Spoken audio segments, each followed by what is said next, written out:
Welcome to the midweek mailbag, coming to you a little bit later in the week. This is your Detroit Lions mailbag podcast where we answer your Detroit Lions questions right here, available on any of your podcast networks or available live on youtube.com/@prideofdetroit or twitch.tv/prideofdetroit. My name is Jeremy Reisman. I am the producer over at Pride of Detroit. You can find me at Detroit Online on Twitter or X or whatever you want to call it.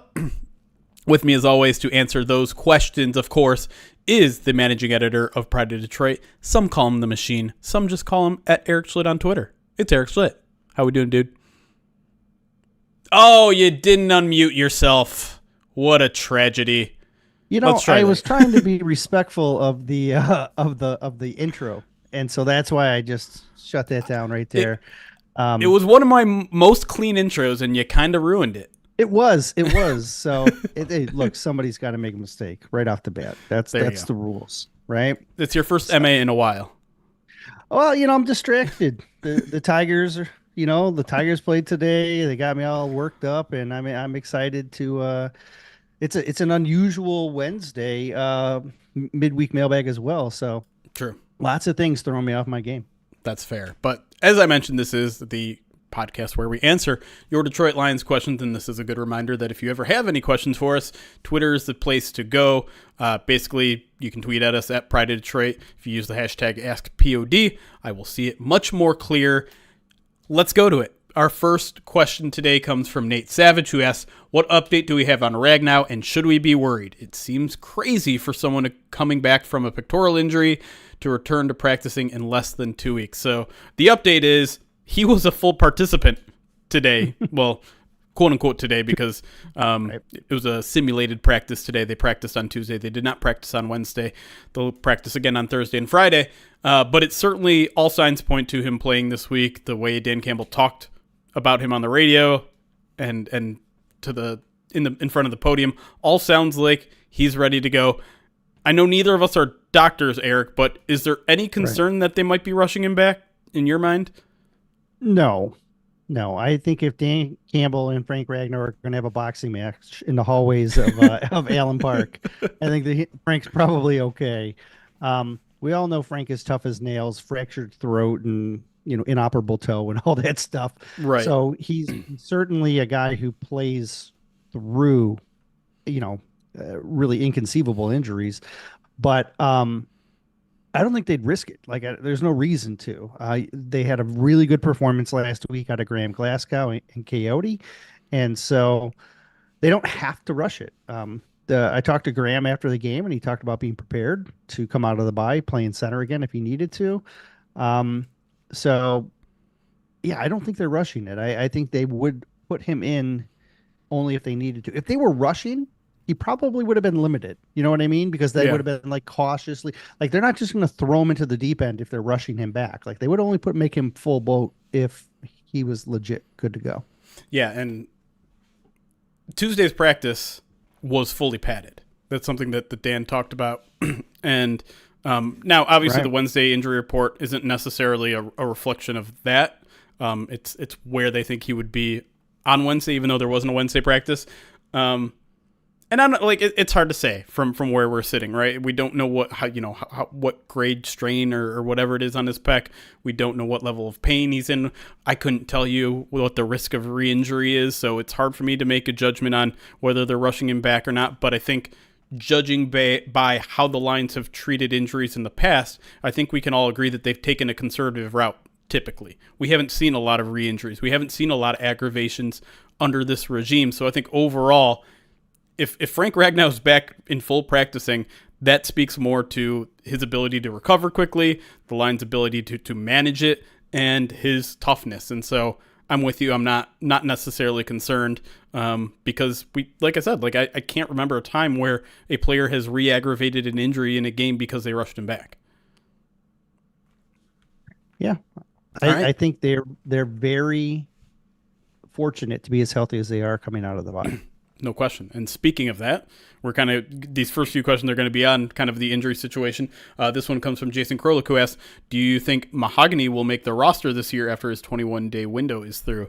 And I probably would have had a much different answer yesterday than I would have today, because Dan Campbell talked about this a little bit, and he said, man, Mahogany was out there on Tuesday, and it looked like it was his first practice in months, which it was. And he's like, we expected that, but like he was pretty brutal about him a little bit. And then, he even brought up the idea of like, listen, he's going to have to improve. And if he keeps improving, then he might not give us a choice but to add him to the active roster, which I thought was an interesting way to put it, because generally speaking, Erik, like when someone starts their 21-day clock, they're going to make their regular roster. Like that happens almost all the time, particularly when it's happening in week 5 or week 6 or whatever we're at. So I'm not too sure that Christian Mahogany is going to make the 53-man roster at all this season. And that would be, I would say, significantly surprising. That said, he is a 6th-round pick. Like, we have to remember that. And this is a much better roster. It would be a bummer, not that I expected him to play at all this year, or that I want him to be the backup left guard or backup right guard or whatever it is. It's just, I'd like him to practice for 2 months to get that on, because if they don't activate him off the 21-day or activate him off the NFI list, he's done. He can't practice. He can't play. He's done for his rookie season. Right. He gets 3 weeks of practice. That's it. So you're talking developmentally is where you would be disappointed, right? Yes. The inability to develop him. And I completely agree with that. I think with anybody who's coming off of the IR at any point during the year, IR, NFI, whatever it is, right? There's probably like one guy that they're going to basically be like going head to head with for a spot on the roster. I think the only exception might be Derek Barnes. Like Derek Barnes might be the only guy who can just, if he comes back, he just comes back. Yep. But for Mahogany, he basically has to show he can beat out Michael Neese. Now, Michael Neese is a guy that's been active every game. He's a guy that they've put ahead of last year's rookie offensive lineman Colby Sorsdal, right? Sure. And so Neese has been in a spot where he is valuable. At the same time, he's also behind Coyote. Like, he's very clearly behind. And so when you're talking about interior offensive lineman number 5, you're starting to say, well, can that be a developmental guy that we want to be around and we want to develop through practice throughout the whole season? Or is it do we need Michael Neese because he's better now? Because we're in our playoff window or in our Super Bowl window, because we know injuries happen. Are we willing to move on from Neese? Do we think we can cut Neese and get him back on the practice squad so that we could elevate him on as an emergency, player if we need to in case of an injury? Like, those are all questions that 100%. They're gonna have to answer all those questions. And so the question becomes, is he a better person for that spot on the roster than Michael Neese? And I think Neese brings value, but I think developing Mahogany also brings value, right? And so it's an interesting question to weigh, and I think they've got a little less than 3 weeks to figure that out. Yeah. I mean, part of me wants to wonder if Colby is in danger too, because Neese, he's the backup center, I think, on game day, right? In the middle of the game, I think if Frank were to suffer an injury, I wouldn't be surprised if they put Neese in there just so they don't have to make 2 rotations with Graham. I think, it depends. Yeah, if it was depends. Early or late, right? Right. I think it's... But I think we can agree that Mahogany doesn't offer that versatility to play center, correct. And that's something that's important. Now, obviously, when you talk about, wow, I'm drawing way. We just talked about the Colby, yeah. He also brings tackle versatility, and that's something different as well. Mahogany does not. Neither does Neese, right? Right. And so there's that to factor in. There's also the possibility that they just add a 10th offensive lineman. It seems a little bit unlikely, but... Well, they're already at 10 because, remember, they have Manu.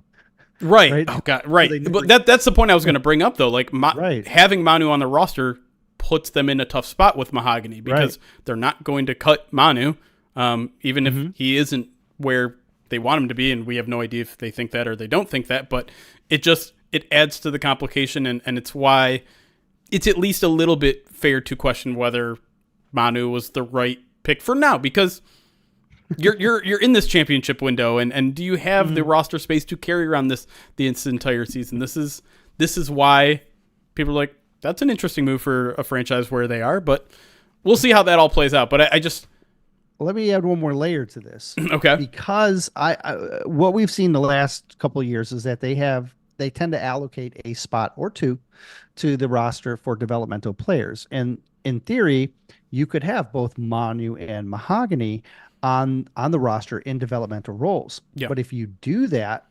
the guy who could be in trouble is Isaiah Williams, who's all in that kind of de facto developmental role right now as wide receiver, like 6. Yeah. So what you might see is a couple of jostling of positions, which could mean maybe Isaiah Williams goes down and you keep 11 offensive linemen for a minute, or if you're there's a variety of different ways. I don't necessarily think they'd be quick to move away from Sorsdal because he offers tackle guard versatility, and they don't have anybody beyond Skipper even on the practice squad, right?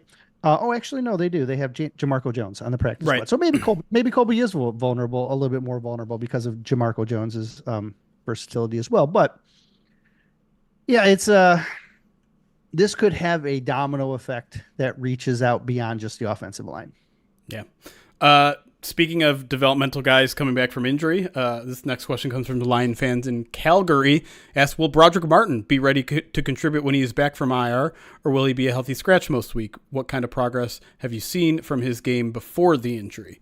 So Broderick Martin at this point, working with trainers on the side of practice, which is usually a sign that they're maybe a week away from entering real practice.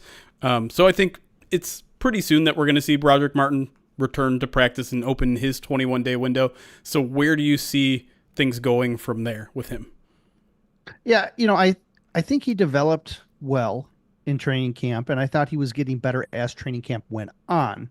The issue for him is that Kyle Peko was better than he was in training camp, and Kyle Peko is on the roster. So here we are again with a 1-versus-1 type of competition where it's Broderick Martin versus Peko, and who gives you a better value for what you're trying to do. I think if they didn't have injuries on the defensive line, it's a lot easier to say, let's just bring Broderick back and put him in a developmental spot.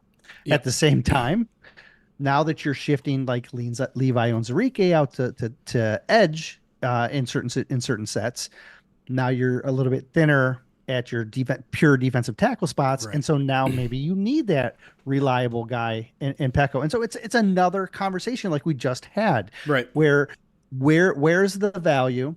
And if you are bringing Mahogany back, can you also bring Martin back and keep Isaiah? Like, how many guys can you allocate to this kind of development? Now, I think Broderick's further along than probably where Mahogany is, but I mean, he's a full year in plus, right? And I think he was making some real strides, and he has some really impressive, like just God-given natural ability. Right. But he has to put it all together, and he's still working on that part of his game. So I think it's a very similar situation, and it's a very similar set of circumstances that we would have to sort through in order to figure out if he'd come back or not as well. I think there's a much higher chance of him coming back. I agree. For a couple of reasons. One, DJ Reader is back, and he's going to be taking the majority of nose tackle reps. And we could see that increase as the season goes on, right? Like, there's a chance that they've taken it slow with him, considering he's just coming back from injury. And so you see his reps rise, and suddenly your reserve just needs to play 10 snaps a game. And maybe the Lions are more willing to give those 10 snaps a game to a developmental guy like Broderick Martin over talent, over Kyle Peko. And Peko is a guy that already made it to the practice squad. They could cut him and almost certainly get him back. I know they've already used 2 of his 3 elevations, I believe. At least 1. I think 2. Peko? Oh, I don't know. I think 2 of his elevations. So okay. It's either 1 or 2. But either way, they only have 1 more elevation for him. But to me, I don't think Peko has been playing good enough where you can say we definitely need him over Broderick Martin. You want Broderick Martin to advance and get better, put him in the game. Even if it's just 10 snaps. I doubt mean, I know they tried that last year. It was really, really bad, and then they never did it again the rest of the season, basically. But I think he's developed enough. And listen, I think with Broderick Martin, they're probably going to take all 21 days. They're probably going to say, okay, you haven't practiced in a month. You still need the development. Show me what you can do, and what like they're doing with Mahogany. Show me you can improve. Show me you can do that. But I just think the bar is so much lower for him because Peko is not playing great. He's not playing it at like, we can't replace this level. And like I said, I think that role is going to be relatively minimal with DJ Reader increasing his workload, that I think Broderick Martin at the end of that 21-day window might just take Peko's spot on the roster completely. Let me put a bow on this thing that kind of ties in both things that we've been saying. Yeah. When DJ Reader came back, Kyle Peko went from having 37 snaps in week 1 to 9 in week 2 and 10 in week 3. But when the 2 injuries happened, he went up to 25%. Interesting. Or 25 snaps. Yeah. So he did absolutely drop down to 10, but with those injuries and Levi shifting out, his role did go up a little bit. Yeah. And so it's again, I'm with you, and I think you can find ways, and I think they've had the bye to kind of sort out how exactly they're going to attack that other edge spot. Sure. So we'll see how that unfolds. But I do think it's a very interesting conversation to have, and one that we'll be having for the next month, I'm sure. Next question comes from Oaxaca Lions fan. This is probably the most common question we got. Can you give a rundown of all the options Lions have for substituting or compensating for the loss of Derek Barnes at Sam? As, of course, we learned this week that not only has Derek Barnes been put to IR, which we knew a while ago, but we learned from Dan Campbell that it's almost certain that he's going to stay there for the entire season. He basically said we'd be very, very lucky if he returns at all this season. So the Lions have to kind of hunker down for the long haul of not being without Derek Barnes. So where's your kind of like plan A, plan B, plan C for the Sam linebacker position? Because it doesn't look like they're going to get rid of it. Like, I don't think the idea is going to be, we're just going to play a bunch of nickel now or whatever. Like, I think they're sticking with this defense because they like it.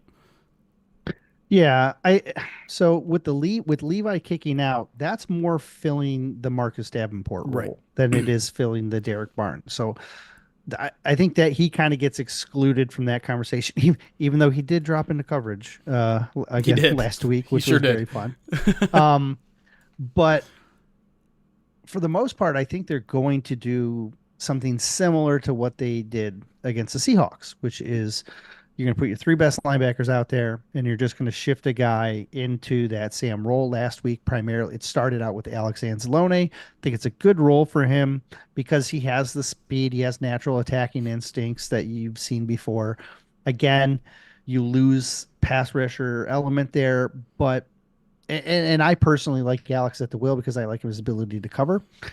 So I don't think that's really ideal in my book, but that's what I think they're going to do. I think they're going to look that way. Now, at the same time, I also wouldn't be surprised if they started flirting with the idea of bringing a practice squad guy up to try and get more reps. I wouldn't be surprised if they maybe try to see Trevor Nowaski, who Dan Campbell said again today was well suited for that. That's his role. And so, all right. So you're looking at like a variety of different things you can do. One, you can just run a little bit more nickel. 2, you can just use your 3 best linebackers on the field at a time, and just one of them happens to play Sam. Yep. Or 4, you can get more spot specific. And again, practice squad guy, Trevor Nowaski, those seem like the guys that are in the best spots. Could they reintroduce James Houston? Sure. Will it work? Probably not. But those are the options that I see off the top of my head. Yeah, and it's also important to point out that when we're recording this on Wednesday night, there still is that open spot on the roster. There's still 52 men, and I imagine they're probably going to fill it on Saturday morning, like when they announce all of their kind of game day roster moves. And so, could it be Mitchell Agude? Could it be Isaac Uku? Yeah, like those are, I think, 2 very plausible options for that. They also signed a couple linebackers. I think one is probably more fitted for the Sam linebacker role, Gill, than the other. But Muhammad. He's more D-end in my opinion. But But yeah, what he said about Nowaski was really interesting because he's only been here for a little bit this year. Obviously, he was here last year. I do wonder if it's going to take time for them to trust him to be in that full-time role. I know he played 7 snaps last game, 8 snaps last game, and then produced 3 pressures, which is crazy. But so it was interesting to hear Dan say, like, yeah, Sam linebacker is definitely his role. The question is just, okay, but where is he on that depth chart right away? And like you said, we saw Anzalone, we saw Neiman a little bit. I know Neiman wasn't great at it, but he does have the kind of the athletic profile to fit that. So we'll see. I tend to think they're going to throw Neiman in there a little bit early on. Sure. But I think maybe Nowaski might be the favorite to eventually take over that role. Yeah, I certainly think that Nowaski is better suited for the role. I know, Saginaw Valley State tape is a little challenging to get a hold of, but the tape that I saw of him when he was coming out was fun, and it was stuff that I thought very much suited that role, and so I'm very interested. I think he's the guy that I would put on the same like level playing field as like the Uku or the Gude that we saw in training camp who had real potential. Yep. And so I'm open to those guys. I've seen Neiman play the same role twice. I haven't liked either one. I know size wise and stuff he fits. I don't think he's athletically where he needs to be with that. Look, they like him on special teams. That's fine. You keep one linebacker spot for special teams only. I'm cool with that. That's not that big of a deal in the grand scheme of roster construction. But I am very interested in Nowaski because I think his ability to come downhill, ability to still drop, he can do a lot of Derek Barnes-like things. And like if you look at, just to illustrate, I guess, this athleticism, let me look up their RAS scores real quick because I know Nowaski's is really high. Nowaski's is 9.86. Neiman's is 4.94. Oh, really? So there's a difference there. The only one that has a higher RAS score than Nowaski is Jack Campbell, and so who's 9.98, which is insane, crazy. But go ahead. All right, I digress. Though I'm getting off topic. No, it's interesting because it does require a ton of athleticism in that position. In all facets, right? It's not just you need to be fast, you need to be agile, you need to be strong, you need to be big, right? And so that's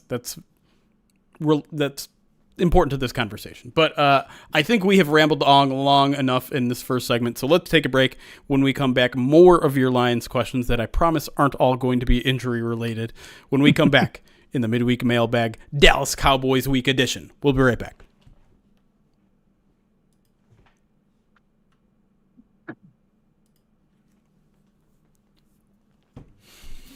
All right. We are on break, which means time to hang out with our crowd.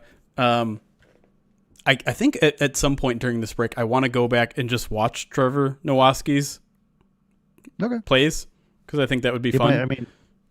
You might be able to find him on like YouTube or something. No, the NFL Pro, dude. Oh, the actual 8 days. Yeah, not his college tape. Okay. No. Oh, perfect. Yeah. Perfect. But before we do that, we got an active chat. I got some alerts I need to get to, so let's do that. Well, Miss Ruby's up in the business. I see that. She's talking about the super bowl and all that sort of stuff. So I just keep seeing her name in my peripheral. She's all over the place. She's back on Twitch again, doing her thing, doing a way different thing, but back on Twitch, which is fun. All right, let me get to some of these alerts. Choco Bobrisket Bowl. Thank you for the 48 months. What was your name before? Because your name definitely wasn't that before. Thank you for the 4 freaking years, 48 months subscribed to the channel. Whoa. Hardsticks 16 months says Gritty Tigers strike again. They sure did, man. What a game. What a run. Kevin over on YouTube became a member. Appreciate that. And all of our YouTubers over there. We don't get a lot of memberships over there. So if you want to support us over there on YouTube, that's a good way to do it. Bryce Olson, 27 months, says 27 months. That's 3 babies with Jeremy. Hey, who's paying alimony right now? Is it you or me? You. It would be you. Oh, okay. Sammy Boys, thank you for the 21 months. Says, let's go Tigers. Nick the Greek, who I'm gonna spoil First Bite for you, Nick the Greek. Yeah, you get a shout out in First Bite this week that we recorded literally right before we went live here. Says, Erik, please give me the Lions Cowboys gambling related thoughts. I'm thinking big games for Monty and Gibbs, no run game from the Cowboys, a lot of Dak pass attempts, and a Dak interception. What do you think about Goff in the Lions pass game? Nick, I haven't dove into that just yet. I agree with you. Look, my first key is going to be the run game. They've given up the second most yards in the running game on defense. They've given up the fourth most yak yards on defense. They've allowed 8 touchdowns in 4 weeks. That was worse in the NFL. Then they kept Pittsburgh out of the end zone. And so that dropped them all the way down to second worst in the NFL. So, yeah, I'm definitely going to be looking that way, I'm sure. I just, I haven't looked at the numbers and stuff like that, but I'm certainly leaning that way. My insanity is where the run stuff right here. It's all right here. I think a lot of that makes sense though, Nick, because I just got done talking to RJ Ochoa, and yeah, he basically said the same thing. Like there's no run game or run defense in Dallas right now. What's crazy, because Zimmer loves the run game. Right. Like, that's important to him. I just think they don't have the bodies right now, you know? I'm agreeing. Yeah. And yeah, the one part of the matchup I can't quite figure out yet is the Lions pass offense versus the Cowboys pass defense, because they do have a lot of talented guys in their secondary. A lot of them are also injured, but maybe coming back from injury. That's be tough to miss.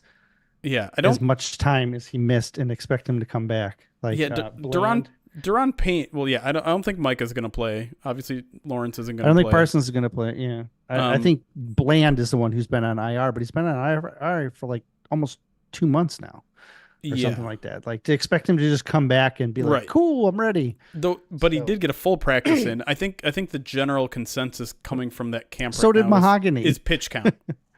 Right. Like, wow. He'll be on a pitch count. Maybe he's just active as an emergency guy. I don't think he's going to play. Yeah, I don't know. But the other guy, I always forget his name.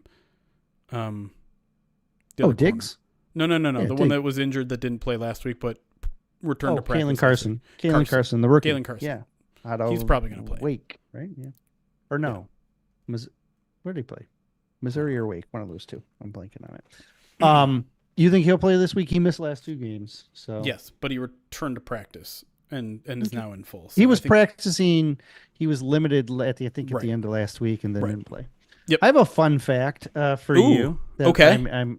I know I'm interrupting your things, but that's okay. Speaking of Cowboys defensive line, Mozzie Smith, Michigan player who I think most Michigan fans all love. He has a very unflattering stat line that's attached to him. There's a second part to this, so bear with me. He is one of only 2 players in the NFL to have 50 pass rush snaps, but 0 pressures. Okay, he's one of only 2 players in the whole league. I want you to guess the other one. Oh. Well, you're asking this question because there must be a Lions tied to it. Defensive tackle. I'm going to say Benito Jones. Nope. Kyle Pecco.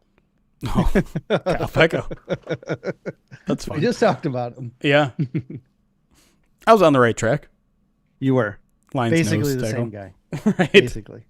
And the reason I picked Benito Jones is because I did that article a couple days ago on the former Lions and how they're performing elsewhere. And Benito Jones has like a 30 PFF grade or something. Oof.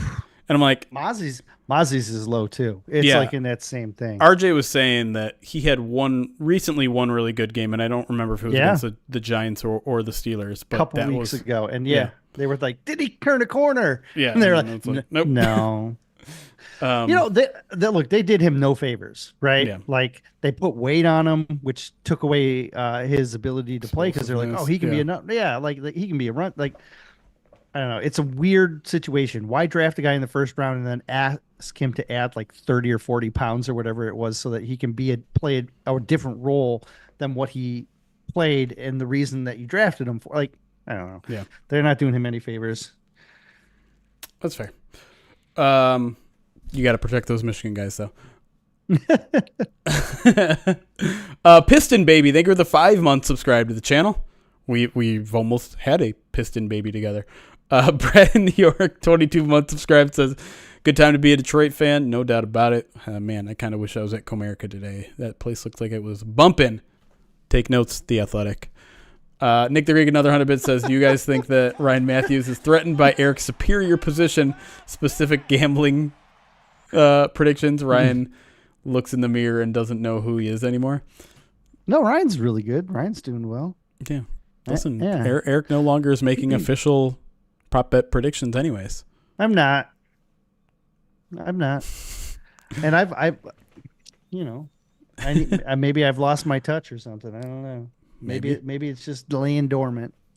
Maybe you're just when the lights are on, you perform, but Right. now the lights are shut off. I'm a gamer. Chaos Cam, thank you for the 9-month subscribe to the channel. That is a Twitch baby. Appreciate your support. Ryan in Toledo, 24 months in a row, 26 months total, says 22 years. About to make that year 3 leap. Love to hear that. Another 100 bits from Nick the Greek says, who on the line's D line has the best matchup for sacks pressures this week? Hutch game, Aleem game. I'm gonna tease First Bite again, Nick the Greek, which again you're getting a shout out on. I asked RJ specifically about his confidence in holding Aiden in check, and he told me their right tackle, whose first name escapes me, or is his first name Steele or is his last name Steele? One of them is Steele. Terrence Steele. Terrence Steele might be the worst starter on the team right now.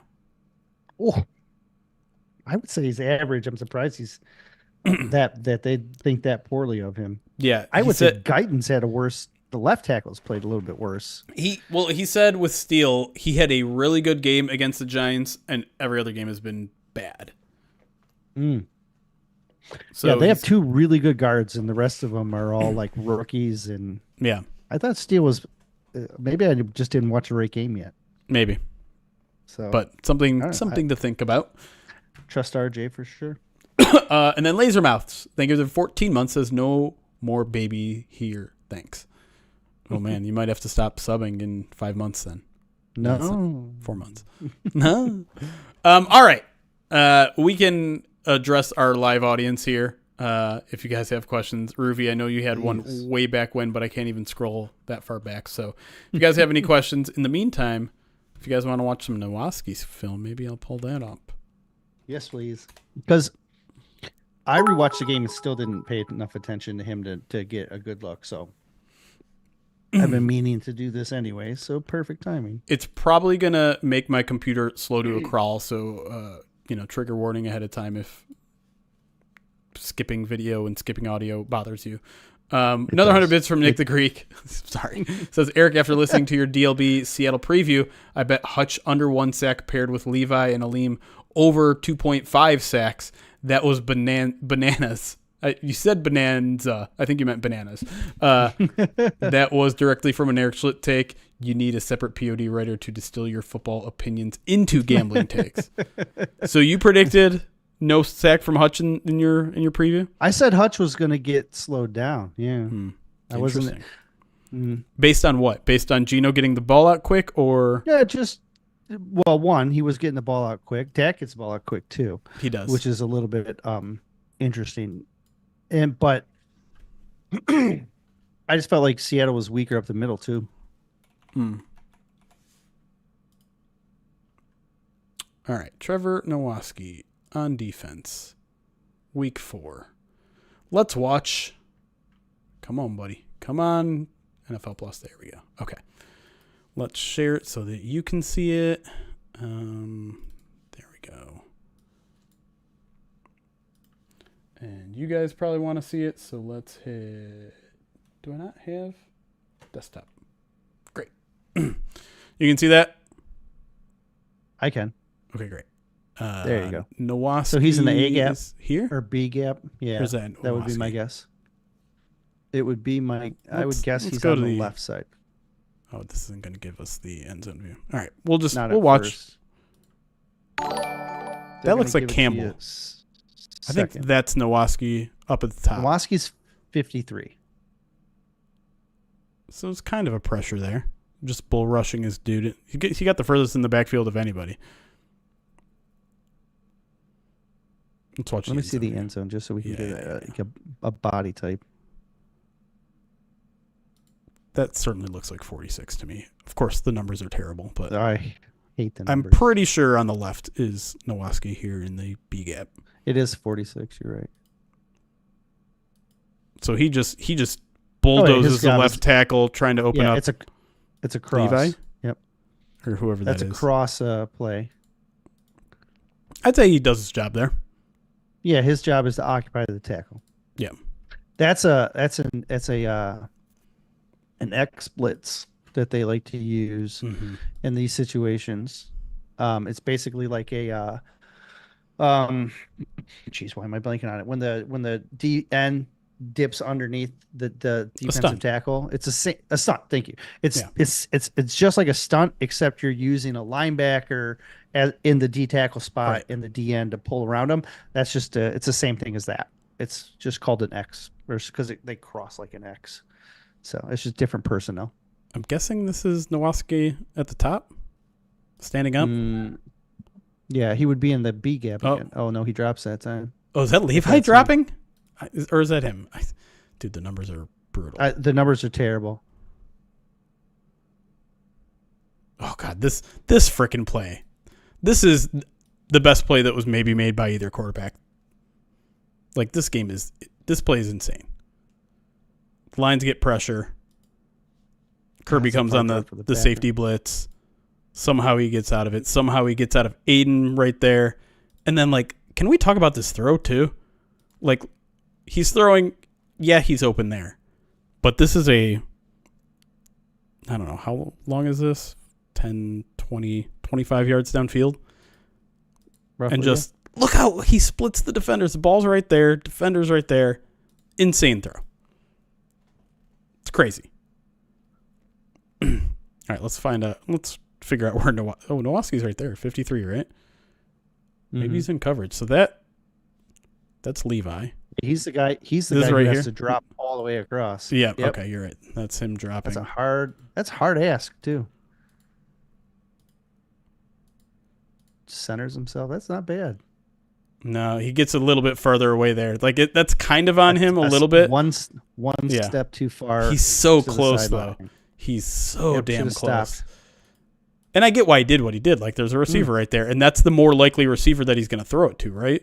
When you're coming to your right. Running, right? Yeah, when he's coming to his right, you don't expect him to throw across his body. So it's hard to blame Nowaski for what he did here. He's trying to close in on the tight end. Yeah, maybe a step late and too far to his left. Oh my God! I mean, look how close he comes. I mean, that's great. That's a great play for him. This required a perfect play from Gino. Yeah. I like it. I'm with you. So he's been lining up at that kind of right gap. So this one. Is that him? Just next to Anzalone on the left? No, he's down at the right end. I think he's at the right end. Oh, I think you're right. That spot. So this is okay. So Dan Pask. Hey, Dan Pask. Pause for a second.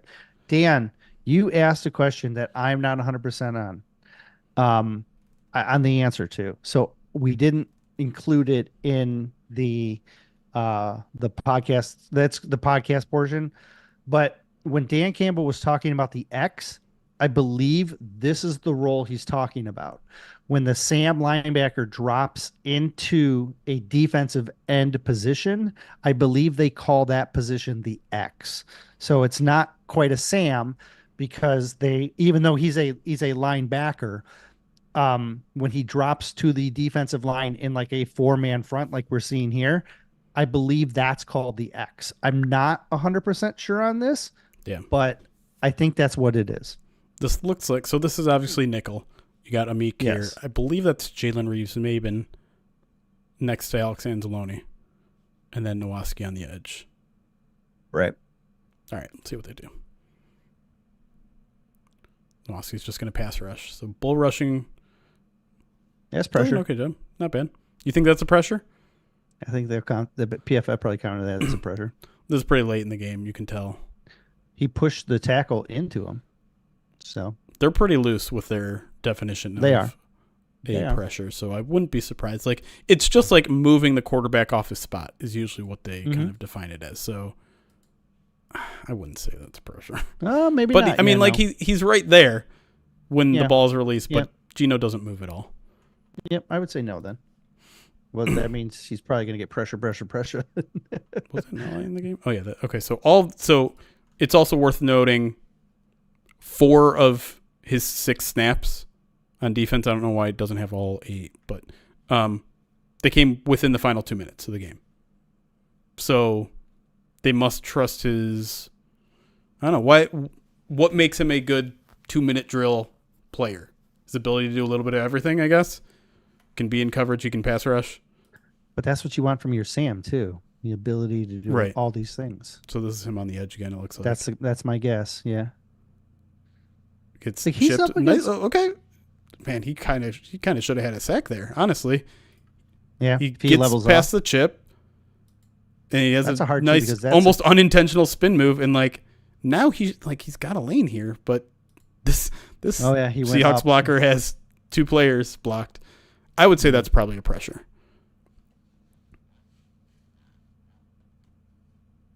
Yeah, if he just levels off a little bit. I mean, look, he's pretty close. Yeah. He's pretty close. You can see his athleticism, that's for sure. Right. Cross is a good tackle too, to be able to spin off cross like that. It's pretty good. I'm surprised to see the speed to power stuff. I didn't really think that was going to be part of his game. He's a unique cat, man. Yeah. And look, you saw him drop into coverage. You saw him pass rush. Like he's got a little bit of everything. Yeah, be that inside. Yeah, B gap linebacker again. He's going to pass rush here too. That's a guard. Nothing notable there. I think his job there may have just been to occupy. There was a blitzer that came unblocked. Does Anzalone come unblocked here? Yeah. Yep. So they're just sending 1, 2, 3, 4, 6 5, against 6. 5. Yep. Let's just get Anzalone in. Yeah. Last one, the interception. If he causes the pressure for this, I'll be very impressed. On the edge again here. That would be my guess. Yeah. A little more. That's a pretty good. I wouldn't say he necessarily caused it. Aiden on the other side also deserves some credit here. But I mean, they're converging on him. But again, is that Charles Cross that's having to guard him? Like that's Charles is one of the best young offensive tackles in the league. Yeah. I mean, that ball's out in less than 3 seconds. That's a pretty good pass rush. Or was that the tight end? That might have been the tight end. It's still it's all no, it's not. No, that's our left tackle. Jeez, oh Pete. That's a great pass rush right there. Yeah. All right. Play him every down. Speed to power. Speed to power, baby. I'm sold. All right. Good job, Trevor Nowaski. There was another question that we could address during the mailbag, or we could just do it now during the break, which is what was supposed to happen on the first play against Seattle that had Ben Johnson so upset. Address it now because I don't remember it. Okay, I don't remember. I do remember it, and I remember both of us immediately diagnosing what went wrong, which was Jared Goff chose the check down when there were 2 guys wide open that he could have thrown it to. Yeah. Okay. All right. Yeah. Yeah. It's coming back to me now. My guess is that's why he would be mad. Right. And actually, upon replay, because I went back and watched it myself, there was really only 1 guy open, but it appeared live that there were 2 guys. So it's going to be a play action rollout. Guy. But yeah. So play action rollout. Oh this my is God. what he's Look looking how wide at. open. I'm getting so mad again. Look how wide open. Amon-Ra's open right now. He could throw it to Amon-Ra. It's a little bit harder because you got Witherspoon right here. But this is the holy crap throw the freaking football at JMO right now. Right. Like, you can easily get that over Witherspoon's head. The safety is not going to close in on time. If you set your feet right now and drill it, that's a 20-yard pickup. Yeah. It's a heck of a way to start the game, too. That's the opening I saw. Like, I can't believe he checked it down. Right. Yeah. For whatever, like, even now, like, both of those are open, and he checks it down, and I don't know if you can see. I think, is that Ben Johnson right here? Someone just, because if you look, someone is literally pointing down there, and he kicks when it doesn't go his way. Right now, watch. You see him right down there? He's pointing. Throw it to that guy. What are you doing? And then a little kick. Ah! Oh, yeah. Yeah, that would be about where Ben stands, too. So right. Ugh. So that's 100% why he was upset. And I think both of us were upset, too. Oh, yeah, I remember it fully now. Yeah. And just an inauspicious start to the day in which we'd all called. I mean, you could hit Amon-Ra on that. I mean, all of them, both of them are wide open. And this is probably why when Jared Goff was asked, he's ever had a game like this one where he was perfect? He's like, I've had better games. I missed some throws. Look, I think he went in this game thinking I'm gonna complete every pass and I'm gonna take the smart throw, right? And so. Well, I think there is some validity to that, right? Like the one strength of the clear strength of the Seahawks defense, particularly with their defensive line kind of decimated, was their secondary. They had been impenetrable through 3 games, and the Lions found a ton of success. And so maybe that caught him off guard, but my goodness, I don't understand how he didn't see this one. He wasn't even pressured either. Right. Like I think he was looking at it saying, if I don't get this pass away fast enough, they don't have enough real estate between them and the sideline, for me to complete a pass at all. Yeah. It was very, it was very frustrating watching it live. I think I even tweeted about it. I even said, like, man, Goff missed a turkey hole shot. And he did the check down one more time on this drive too, I believe, or maybe it was a little bit later, but he had another one that was like a similarly wide open situation that I was wondering if it was going to be that kind of day. You know what I mean? Right. I was wrong. It was not that kind of day. It was certainly not. Do you think they ever throw Vaki in the throw teams off? What do you? I don't understand that question. Throw to Vaki to throw teams off? Yes. Oh, throw in Vaki to throw teams off. Got it. Yes, 100%. They're going to throw to Vaki. They're going to put him in, and they're going to throw it to him at some point. They are. It's not just Jack Fox. That's what I was going to say. Yeah, I was going to ask Scotty Montgomery about Vaki because no one asked him about Vaki this week. But we ran out of time to ask him questions. He's always so good with his answers that sometimes he goes long and we don't get to answer as many questions. But we get Scotty Montgomery every week, so if we don't see Vaki this week, or even if we do, I'd just like to know where he's progressing because, once we get into regular season mode, we don't get to see these guys play at all. And he was a guy who was raw in a lot of areas when it came to running the football or, just the running back role. And so kind of interested to see where that is because I'm also mad that I lost the week 1 bet about Vaki and like he's kind of gone into hibernation since then. And it seems like maybe I should have been right. I asked him.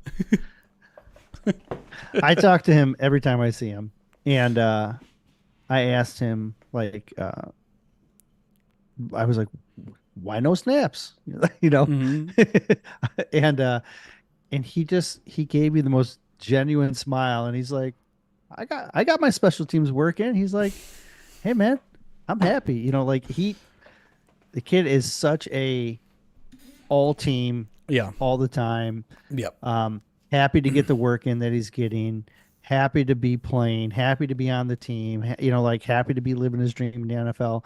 He's not he when I talked to him in training camp, he said that Montgomery told him he needs 1,000 reps before he'll be ready to be like a regular contributor. And so like, when I asked him then at the end of camp, I said, so how far along are you? And he's like, I don't know, 200. He's like, maybe. So like, I was like, so when are you gonna hit 1,000? He goes, I don't know. He's like, he's not worried about it. Things come as they do. He 100%. He is such a good guy, and he's got such the right attitude for the role that he's in. He understands the bigger picture, and it's just the kid's awesome. Yeah, awesome. I mean, and it's such a good fit in that running back room because we've talked about it multiple times.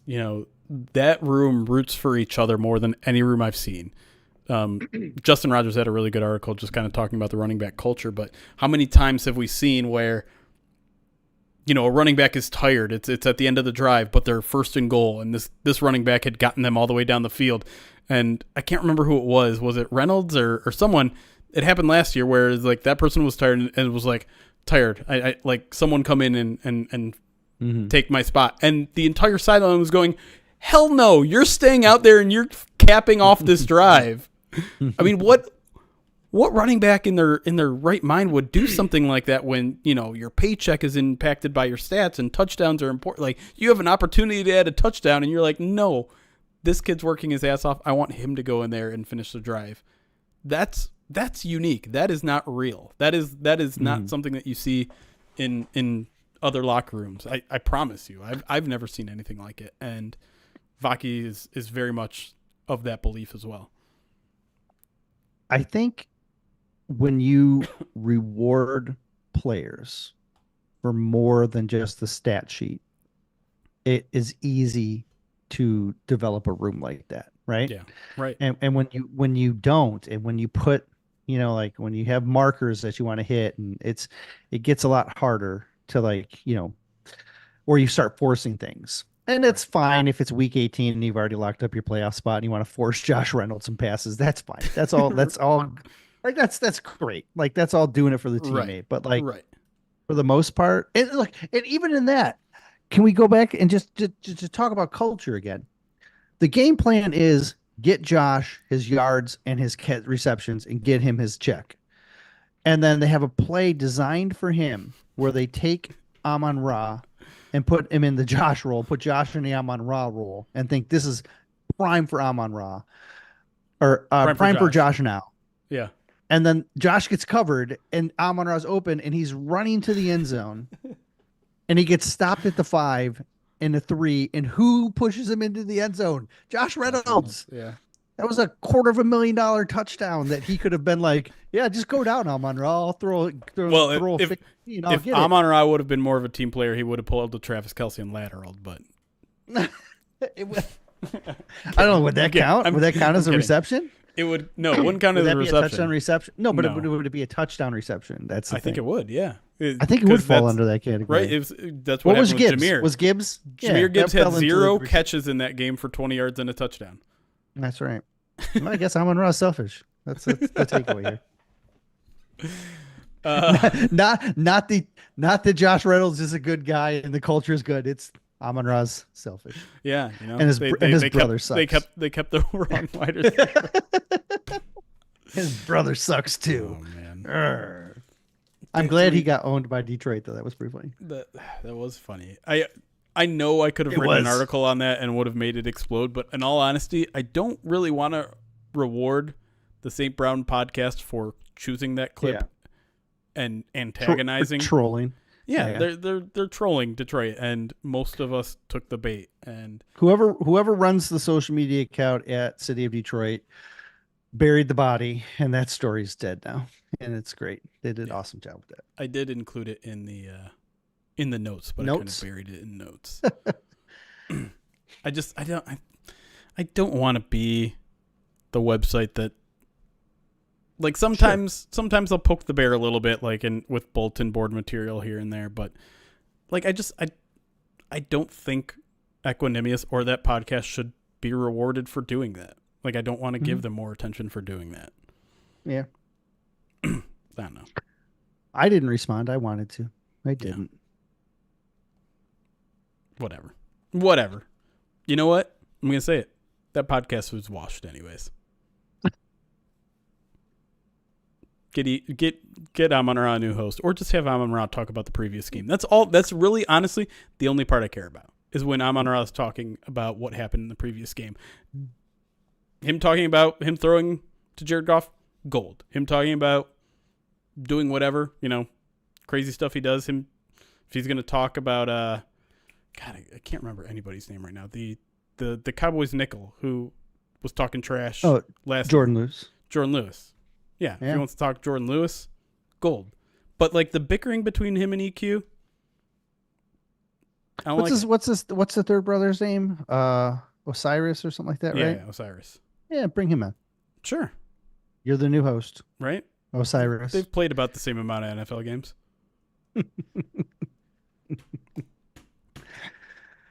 That was funny. All right, we'll answer some more questions here. Downgrade asked, did you see the Monty's interview today where he said he wouldn't play for anyone but Campbell? I did. That was Kay Adams. Did he say he wouldn't play for anyone, or did he? Okay, because I haven't watched it. I tagged it and I put it in my folder my bookmarked it. I guess. I don't know if that's the exact wording or not. I'll have to go back and double check it. But interesting. I saw it was something like coach related like that. Yeah. He's. Let's see if I can find a tweet real fast. Because I did see it as well. Yeah. Oh, I wouldn't want to play for any other coach. That's great. Yeah, I'm excited to watch that. I'm going to watch that when we get done here. I would take the bickering more seriously if EQ wasn't a practice squad guy. Yeah, I mean, I don't know. To me, it's brother banter in a way that's not that entertaining to me because they're both just you know what do the Saints suck because they lost? Oh, does Detroit suck because the city sucks? It's just like it's not entertaining. Fun. Well, it's fun when the banter was about each other. Yeah. And then they try to get it on each other's teams, and that's okay, whatever. But like Detroit's playing well, and so he can't really and so now he starts I just think it's low-hanging fruit. It's ridiculous, silly. And it's not the first one. He's done it a couple weeks in a row now trying to get attention. So he got some attention this week. I guess to me, though, it's just like, can you gas each other up once in a while? A little bit? Just the constant shit-talking each other to me is not that entertaining. I don't watch it. So. It's why the Kelsey brothers podcast I think works so well is they do gas each other up a little bit. They'll poke fun at each other here and there, but it's just I don't know. I understand the way some brother dynamics are, especially hyper competitive guys like the St. Browns. Always hyper competitive. Yeah, I get that, but I just don't want to see that. I maybe some people do.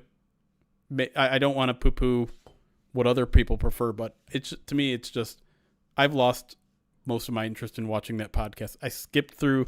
I just, if they have it time stamped, I'm just going to skip to the part where Amon-Ra is talking about the previous game and be done with it. I don't watch it. There you go. I feel like EQ hinted at wanting Detroit to give him a call when he was done with the Bears. He was wearing a Lions jersey in the playoffs, in the stands next to his mom and dad. He was cheering with all the fans and everything. I think it's just a stick, like Jeremy was saying. It's just a put on to try and draw eyes, and he got his eyes. He got eyes on him, and they got embarrassed. And, it should be the end of it. Jay-Z says the Jaden Reed interview was good today, and EQ did pass on any Detroit questions from Amon-Ra today. So they had Jaden Reed on the podcast today or this week. He's the Packers guy, right? The former Spartan. Oh yeah, Michigan State. Yeah. I think he's going to emerge as their wide receiver one if he hasn't already. Well, it has to because the other ones are not. Right. They got 4 receivers that are all, Meh. we're all kind of vying for it, right? Right.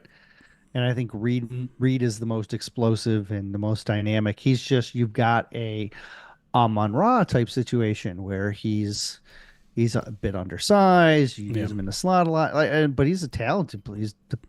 I'd say the most talented of the receivers. Yeah. It's got speed for days too, man. Yeah, yeah. He was a guy who wanted out of Detroit. According to Jay-Z on the interview, Jaden said that he was heavily scouted by Detroit.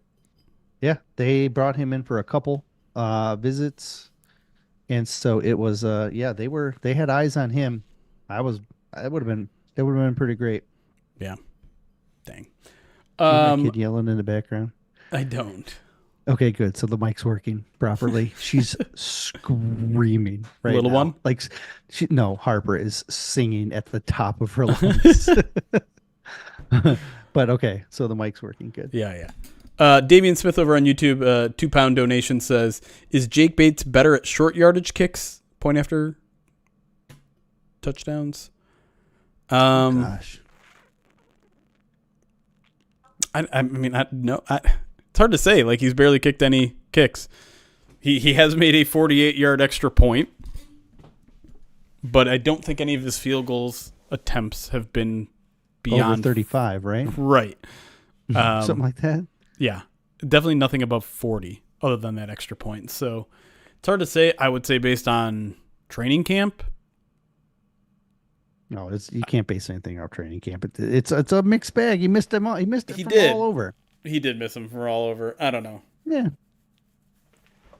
I think we were more surprised when he missed from short than long in training camp. Correct. But then it felt like that became a little bit of an issue towards the end of camp.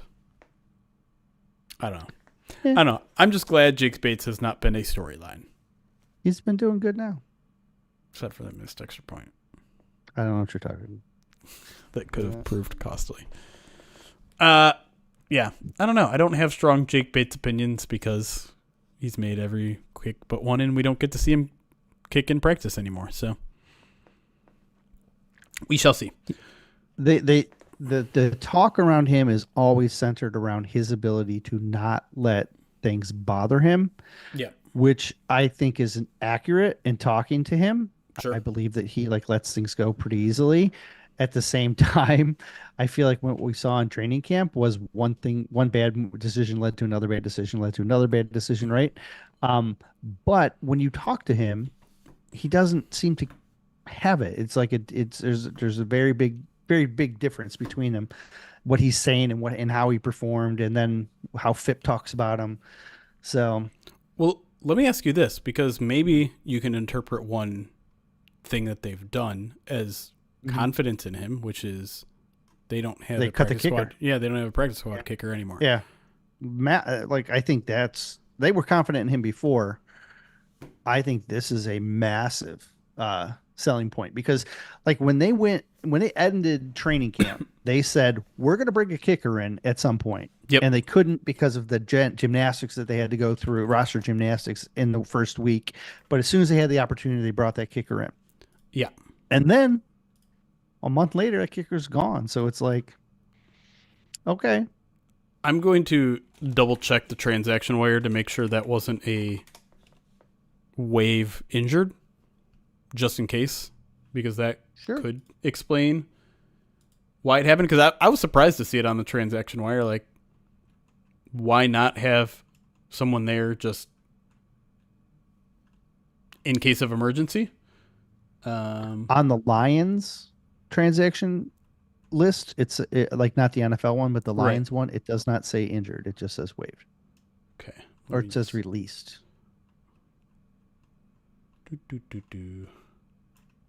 I assume you're checking NFL. I am. Contracts terminated by club. Yeah, it does not say waived. It just says Matthew McCrane. All right. Would you have been able to name that kicker had I not just said it out loud? No. I knew it was an M. I knew it was a Mick, but I don't think I might not have got Crane in there. Fair. You can name two kickers. Name them. Go ahead, quick. We'll wait for the delay, and then we'll allow you to type. At this point, you should. I don't know if you saw her other comment, which says, I would like to say something intelligent about football, but all I have is relatability with the screaming kid. Got the butt kicker. Yeah. Harrison Butker? Is that what you mean? Yeah. I'm familiar with him, as are a lot of angry people. Let me get to a couple more alerts here, and then maybe we'll jump back in. Caitlin Rose, the 14-month subscribe to the channel. Appreciate you. Ajarm, 42 months. Says word. 6 bits from Woodchuck Hunter says Brad Galley next to Dan Campbell looks like Jeremy Reisman next to Brad Galley.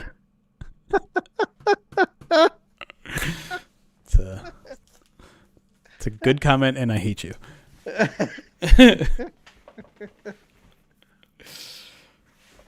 I should have never done that interview. I felt like they were holding the camera like way up high too, like to just accentuate the even height a difference. worse angle. Yeah, like it was. Yeah, it was all about the height difference, and a lot of people didn't like the orange shirt I was wearing, which was weird because it came off red. Yeah, it looked red.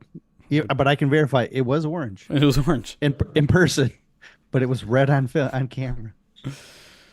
Sure, you can ask a dumb question. That's what we're here for.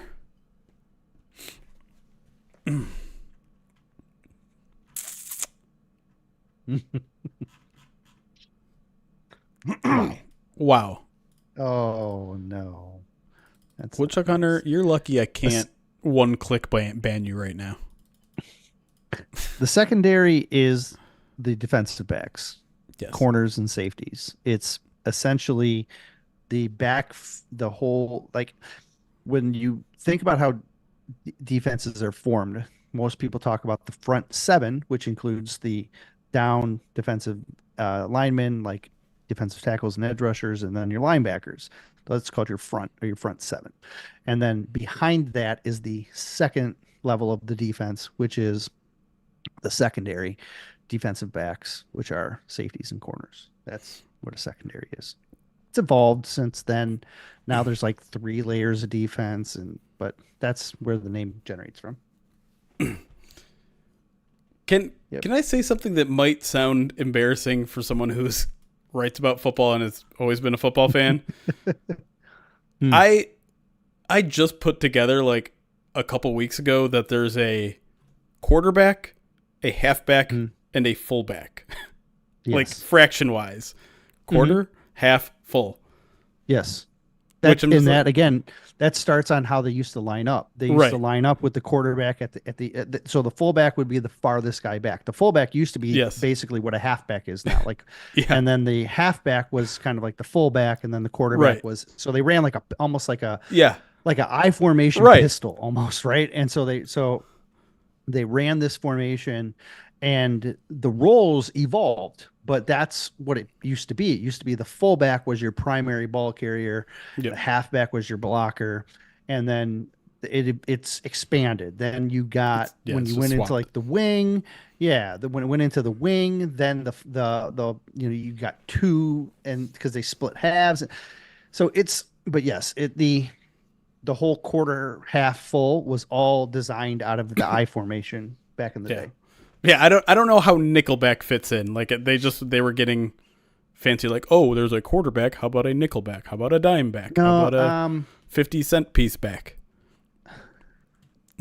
I forget where that originated from, because nickel is 5 defensive backs, right? 5, and then the dime is the extra defensive back, so you double a nickel to get the dime, and that's only 6 defensive backs, not 10. Right. But, right. Right. So I do think it. Yeah, I remember I looked up a whole bunch of these one time for a podcast that Joe and I did a long time ago. I'm glad Lasermouth admitted that he had never put that together either. It's so weird that it just came to me in a random moment. I was just walking around outside, and I don't even know why I was thinking about it. I'm just like, it's interesting. And then, I started putting it all together, and I'm like, wait, first, why is the fullback the guy that's only halfway back? And then I'm like, oh, wait, it didn't used to be that way. Right.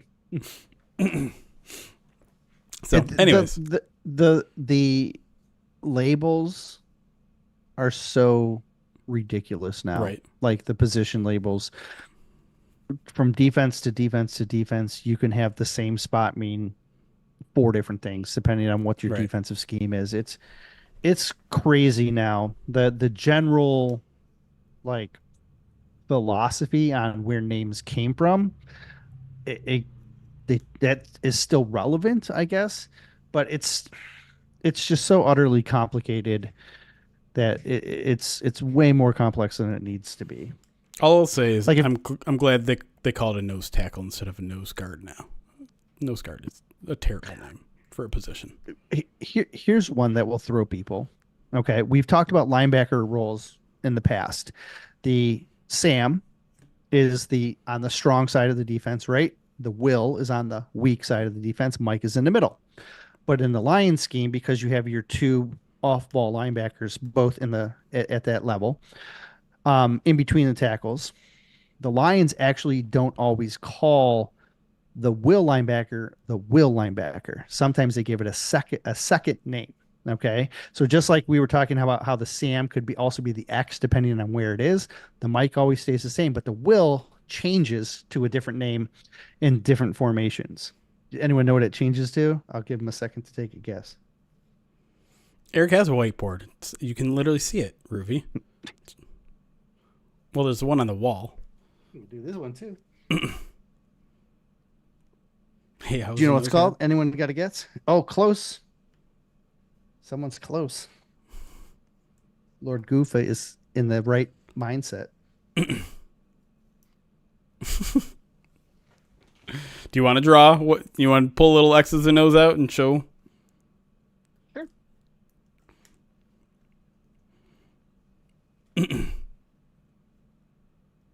The general formation.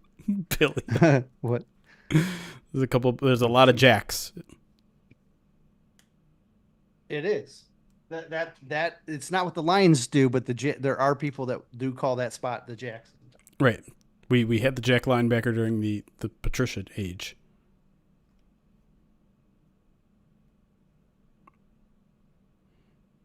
So those are your down D linemen, right? Mm-hmm.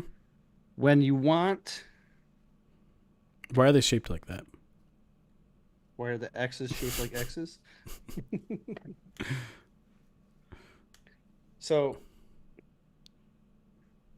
this essentially is the tackle box, right? Yep. From where the left tackle to the right tackle is. So this we're gonna is this I don't know On is it offense. am I flipped? You're fine. Flipped? Is this I don't know. the left end? This is the left end for me. It depends show where the backwards. offense is. Where is the offense? On which side? Left tackle, left guard, center, right Okay. guard, That is the correct way right tackle. from Okay. that we're seeing. But is it showing up reverse? Yes. No. You're showing up Okay. correct. All right. So this is the strong side because this is typically where the tight end lines up as well, right? Okay. Sure. So and then this becomes the weak side. So this is S, this is W, and then M. And then M is Mike. Wasn't a good enough M for you? It was not a good enough M for our display. So any name, any positional name on the strong side typically comes with an S. So that's why Sam linebacker, if you've ever heard the term star, that's a defensive back who lines up at the linebacker level on that side. That's a star position, right? You've ever heard of the when a defensive back drops into the Mike position, they call that the money. Okay, they're called the money backer. And then on this side, the W is usually a will, but in the Lions scheme, this is something that we don't talk about a lot. Is that the strong side is also sometimes called the front side, right? So if this is the front side, this would be the back side, and so that's you got a B, and then this is an F, right? Mm-hmm. So when the will is in different alignments, they actually call it the buck, backside linebacker, and that doesn't get used a lot. but they will often use a buck linebacker position. It's essentially like So a what is will. so what do you say for F? They don't really use F, Oh, really, like a front because if side. one is Buck, I was just curious what the other one was. I'm not sure. Okay. Um, but but Sorry. but it gets overly complicated because like if you look up like for example, if you look up like in our lads, you can look up like the Sure. different rosters, right? And they will try and use the terms that they use in at those different schools. And so if you start looking up at the backside, like the what is the backside linebacker in Alabama scheme, it might be a buck or it might be something completely wildly different because Yeah. Alabama uses a different. And so it's like it's crazy. So some people use the jack as the other interior middle linebacker in a 3-4, Yeah. right? So essentially, like right here, essentially that would be the jack, but is Scooch in it. Matt Patricia's, There you go. but in Matt Patricia's scheme, the jack is over here, right? Like Yeah. because he uses it in a different sense. Right. Almost like a So Sam. right, and so like if you have so it works kind of like that way on offense, right? As well. So you have your X and then your Y and then your Z, right? And your wide receivers. But if you have two slot receivers, the slot receiver on the front side is called the F. So you'll have your X, Y, F, Z. So it just depends. Like one of the slots is always going to be the Y, but if you have two slots, the front side slot is the F. So sometimes you'll see that on team on designations where they'll say, "Oh, that's the F slot or F receiver or whatever," right? Like Right. that's where that comes from too. There you go. Little football 101. So that honestly, that's more than 101. That's more like 401. This kind of stuff is stuff that we've talked about doing during the off season, just as like a separate Never solo done it. piece. We've never gotten Yeah. around to doing it. Maybe it's something that we'll play around with on PODD or something. But anyways, I hope you enjoyed that. Slot receiver is a wide receiver, yes, but it's kind of it's in the middle. It's closer to the line of scrimmage, closer to the offensive line, I should say. Which one were you talking about? I'm sorry. Slot receiver. Mm-hmm. Yeah. Yeah. Okay.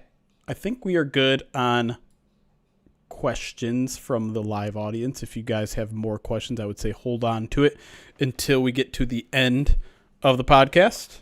We'll answer some more then, although we are running low on time here, given that it's already 8:30. This is a prime time edition of the midweek mailbag, which is why maybe things got a little off color there. I'm not going to say whose fault it was. It was my fault. All right. Let's get back to it.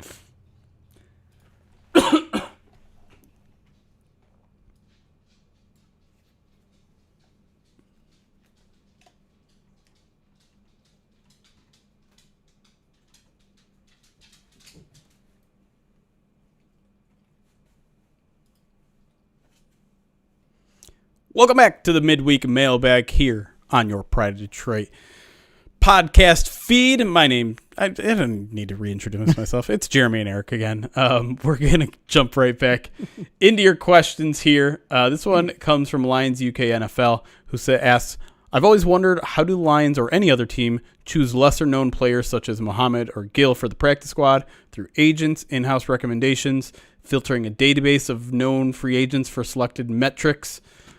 How do the Lions go about finding these kind of diamond in the rough, if you will, free agents when they're kind of scraping? I don't love the term scraping the bottom of the barrel here necessarily, but trying to fill out the bottom of their roster. Well, so they have two different teams that work in the front office. There's a pro personnel side, and then there's a draft side, right? Yep. And the pro side scouts the players at the professional level, and then the draft scout obviously scouts the draft. The pro side basically like has a database of players that they have leaned on either. So they'll take all the players that they've scouted that have made it into the NFL, and then those profiles just shift over into the pro database, and then you have your pro database, as well as you're doing you have a scouting team that scouts your opponent and registers stuff on that opponent. So you're getting information on players. And so you're putting that and the database essentially is building and building and building.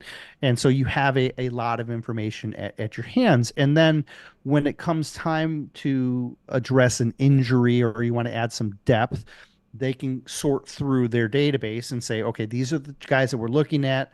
And then they'll do kind of like a rescouting type process. They'll get what types of films that they have. They may make some phone calls to some other coaches and say, what have you seen from this player? And then inevitably they call in a handful of guys to work out. And then those guys work out. They assess where they're at this stage. What kind of skills do they still have? What kind of new skills might they have? And then from there, if they're impressed by one of them, they may go ahead and sign a guy. And so that's kind of like the steps that the Lions will take. And there's more nuance and detail to it, but that's a general kind of overview. Yeah, the only thing I'd really add is when you think of an NFL scout, you think of them traveling to college campus to college campus to college campus. Right. But there's scouts that go from game to game, NFL game to NFL game. And every time that we're at a game, Erik, like we see representatives from all different teams. Mm-hmm. It's not just the two teams that are playing.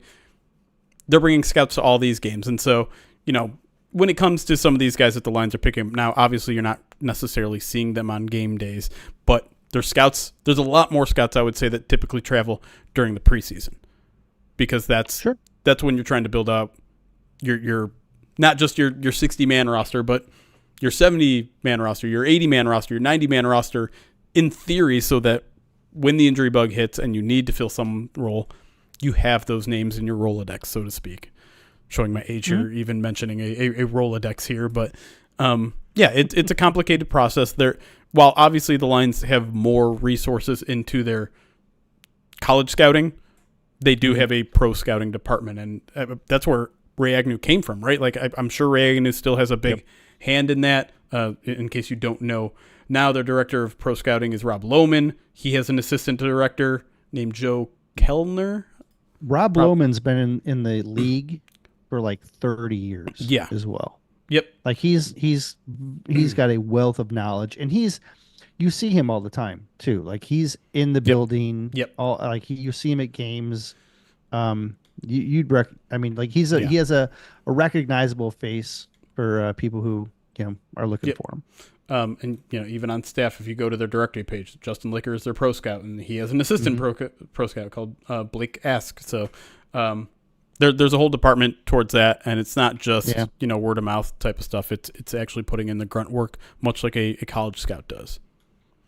Yeah, they typically scout at least 2 games ahead. So they'll look at who their opponent is, and someone will be scouting the opponent 2 weeks from now, and then they'll just go to the next opponent 2 weeks after that, and the next opponent 2 weeks after that, and the other one stays just a game ahead. And so they're getting 2 games worth of notes from scouts in addition to their own cut up game film that they're looking at as well. And so there's already, when they go into game week, they've already got information from all over. And I know this question was about how do they get players, free agents, but scouts, the scouting departments are very expansive. Yeah. All right. Next question comes from the FHEKSHD. Don't know how to pronounce that. Not going to try. Says, what piece of the Lions play do you see improving through the rest of the season? Which pieces might regress from what we've seen in the first 4 games? So let's start with what part of the team do you think is going to improve as we get further along in the season? I think on offense, what you're hoping to improve is the passing game. I think finding that rhythm, finding that connection, expanding the wide receiver roles. That's something we've already start to see expand, and I expect that to continue. Yeah. So that would be my vote there. on defense, I would expect it to be more chemistry in the secondary. Hmm. Um, that's another thing that takes time to develop. And, you can kind of see it moving towards it. It's going to take longer, I think, than maybe most would have hoped. But again, that's an area I think should see some improvement as we move on. Yeah, I mean, my mind first went to the outside corners. They're Mhm. playing. They're so close to me. They're so close to playing really really good football. It's just a matter of getting rid of those penalties, and that's an adjustment that's going to take some time for Terrion Arnold. And I'm hoping he's taken most of his lumps already, and will kind of adjust on the fly there. But it's not easy. We don't see a lot of young cornerbacks succeed for that reason, and so I think it's already starting to improve. I think it's going to continue to improve, and I think by the end of the season, we might be really, really happy with that cornerback pairing. Mhm. Offensively speaking, I think you hit the nail on the head there too. Like, I think about Tim Patrick and how much he's already come along in a month. I think that's only going to continue to grow, and I think I've already said it on this podcast before. I think by the end of this season, you're not going to be thinking about Josh Reynolds at all. I think he's going to fully replace him in everything. I think he can do everything Josh Reynolds can do as long as he stays healthy, and that still remains like the biggest question mark with him. But this coaching staff continues to rave over Tim Patrick just in the strides that he's already made, and I think with a quarterback like Jared Goff, it sometimes takes time for that chemistry to develop, which is why we haven't seen him get 5 targets a game yet. But I think we could very well get there with him. I really do. Now on the other side, do you have something to add real quick before we get to places where they might slide a little Nope. bit? That's where I Okay. was going to go. I was just going to say it's a little harder, I think, to assess Yeah. because they've done a lot of things that we've kind of expected them to do. They've been better in some areas, but again, we kind of anticipated them being better Yeah. based on offseason moves, player development, stuff like that. And as we saw last season, they got better as they went. The only areas they regressed were like due to injuries and, Right. and whatnot, right? And so it's hard to predict injuries. Of So course. the only thing that I can kind of think of is there a group that's maybe playing above their head right Right. now? Yeah. And I don't know. The only one I can think is like linebacker. Yeah. But again, that could just be my instinctive, like reactionary response because Right. I'm so used to linebacker not being good, and they've been But they have legitimately been good for a while, for a while right Yeah, now. So I don't yeah, think they're necessarily playing above their talent level. right. If I had to pick a position or an aspect of the game, I think it's the pass rush. Only because I feel like they have a little bit less. Oh, there's your injuries, right? Yeah. Right. Because now Davenport is gone, Barnes is gone, and so Pascal is going to have to step up. I think he's done a great job in 2 games so far. But let's say Pascal gets injured. Well, now you're kind of in trouble here. Now that like big punishing defensive end that you want opposite Aiden Hutchinson isn't on the roster, and then all of these, let's Well, get this you're guy in a gonna. trade. Mhm. That's when you can start actually having those conversations. I don't think the Lions are going to be active in the trade deadline. I'm just going to No. put that out now. And like, yeah, I mean, you could say Levi might be overperforming right now. You might say like, I don't think Aleem is overperforming at this point, but I think just alone saying like Levi and Pascal are 2 young players that are playing really hot right now, but we've yet to see either of those players string it together for more than 2 or 3 or 4 games at a time. So like if we're nitpicking right now of things where they might be overperforming, I think that's where it's at. It's really hard to predict because like we kind of just alluded to here, it's injuries that tends to dictate when a position regresses, Yeah. right? And we're Yeah. talking about this being the catalyst for their pass rush potentially being in a position to regress is injuries. And so I think any position that deals with injuries has that potential, but at the same time, this is by far the deepest team we've ever seen. No question. So I really think they position themselves in a spot to overcome most injuries. The issue at defensive end is they have 3 defensive ends on IR that all three are not going to be back until the end of the season, if at all. Right. And that's challenging, but they've still got, like you said, Pascal. They've still got Onwuzurike. They've still got Pat O'Connor on the practice squad. Like True. they've still got some options, and so I don't know. It's I agree that's probably a better pick than linebacker. I'll side with you on this one. Point to me. Next question here comes from Tim Bowers. Asks, how many times does Dan Skipper report as eligible, and is one of them on the first play? I would put him out there the first play. Just listen. We know the Lions are petty, right? Yeah. When it comes to the Cowboys, a little bit. They are, but do they show it on the field? Like we know that they're pissed, right? Like, okay. Aiden Hutchinson said it, I think, at the time, and said it this week. Like they wanted to play the Cowboys in the playoffs. They were disappointed when Green Cowboys. Bay beat them. Yeah. What'd I say?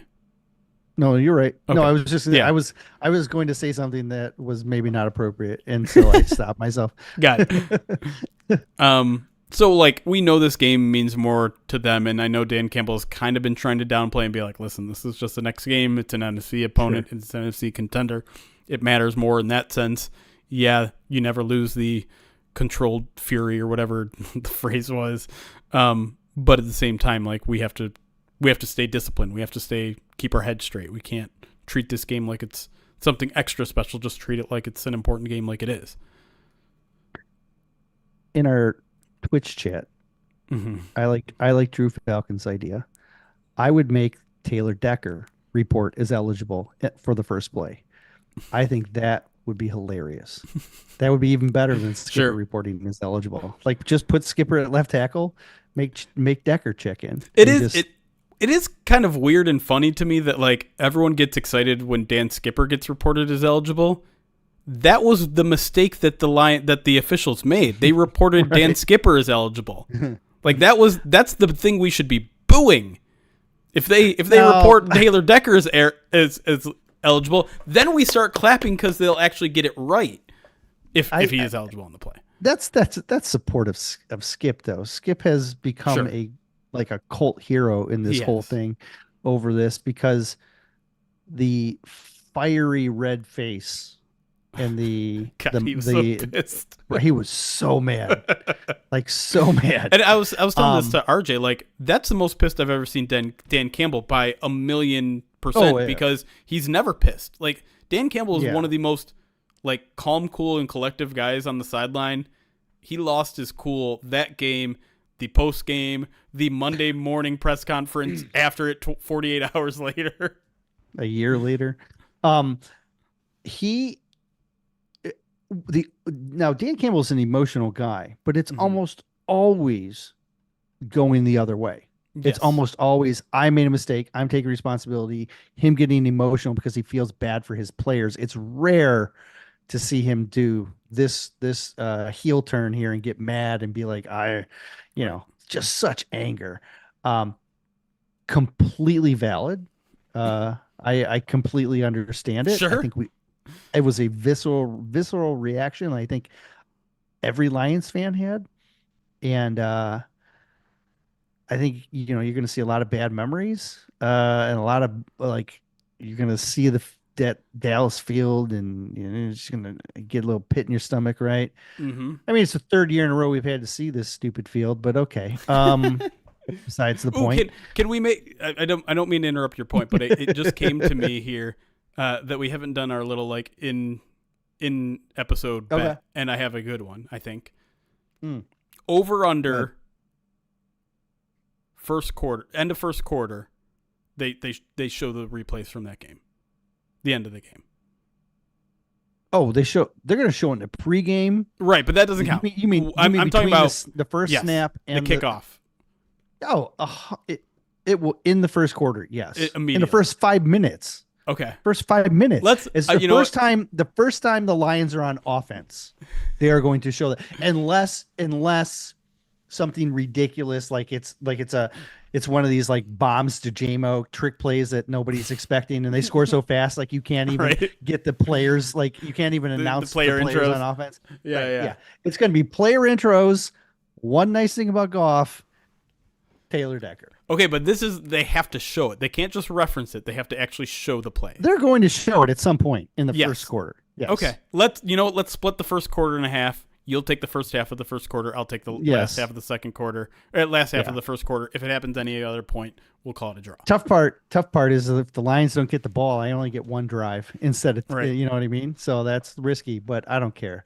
This is a storyline that they're going to want to get out there ahead of time, and they're going to be stupid about it. And so, fully expect. By the way, Tom Brady on the call, so that'll be fun. Yeah.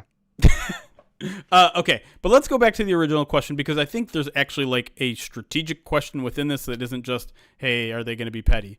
I think they are going to be petty. That's 100%. But I think Dan Skipper being the extra tackle in this game has a chance of being a very common experience, just because this team can't defend the run.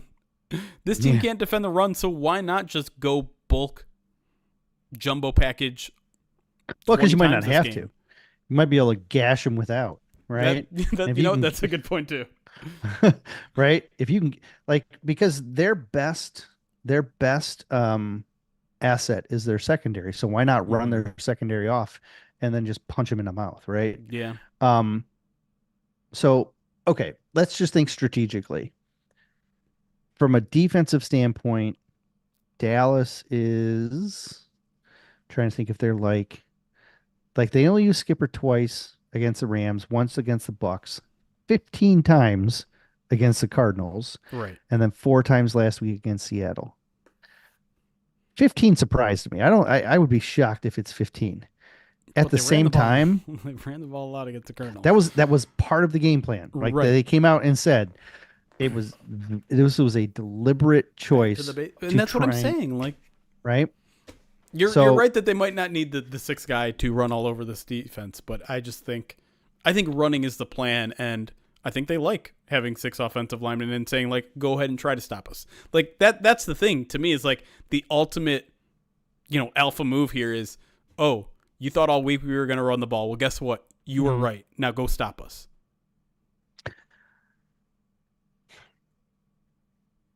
So he's only had 5 offensive snaps in 1 of the 4 games so far.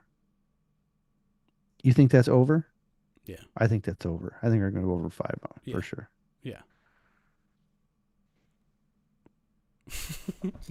I'm trying to think like how far they might twist it. Because I could see them like being petty and like declaring him eligible, like on a quarterback kneel down or something like that. Just victory formation. Oh my God, that would be amazing. Number 70 is eligible. Like that would be. God, that is a great idea. I want to run that up the chain right now. You win the game. The ultimate FU is just, we're gonna report, and you have to make Decker the guy though. In that situation, don't make it. Sure, I'm fine with that. Yeah, I love this idea. That's and I think that's the mic drop to go out on. I think we'll close things out there. If you ever want to be part of the midweek mailbag, again, make sure to send us a tweet with your question using the hashtag AskPOD. As for the plans for the rest of the week, it does look like we're going to get a what do we call it? A preview podcast that is a go. That will be coming later in the week, though, more towards the end of the week. So be on the lookout for that. If you want First Bite, our preview podcast with a guest, this week it's RJ Ochoa from Blogging the Boys. That has been recorded. It will be uploaded to our Pride of Detroit Direct subscribers. So if you want to become a subscriber to get that access every single week, go to prideofdetroit.com/subscribe. Meet us over there. We appreciate our subscribers. We treat them real well. We give them, there's all sorts of bonus content you'll get as a subscriber, including Ty Schulter's weekly columns, including Erik and I's bonus podcast videos, post-game shows, whatever you want to call them, after every single game.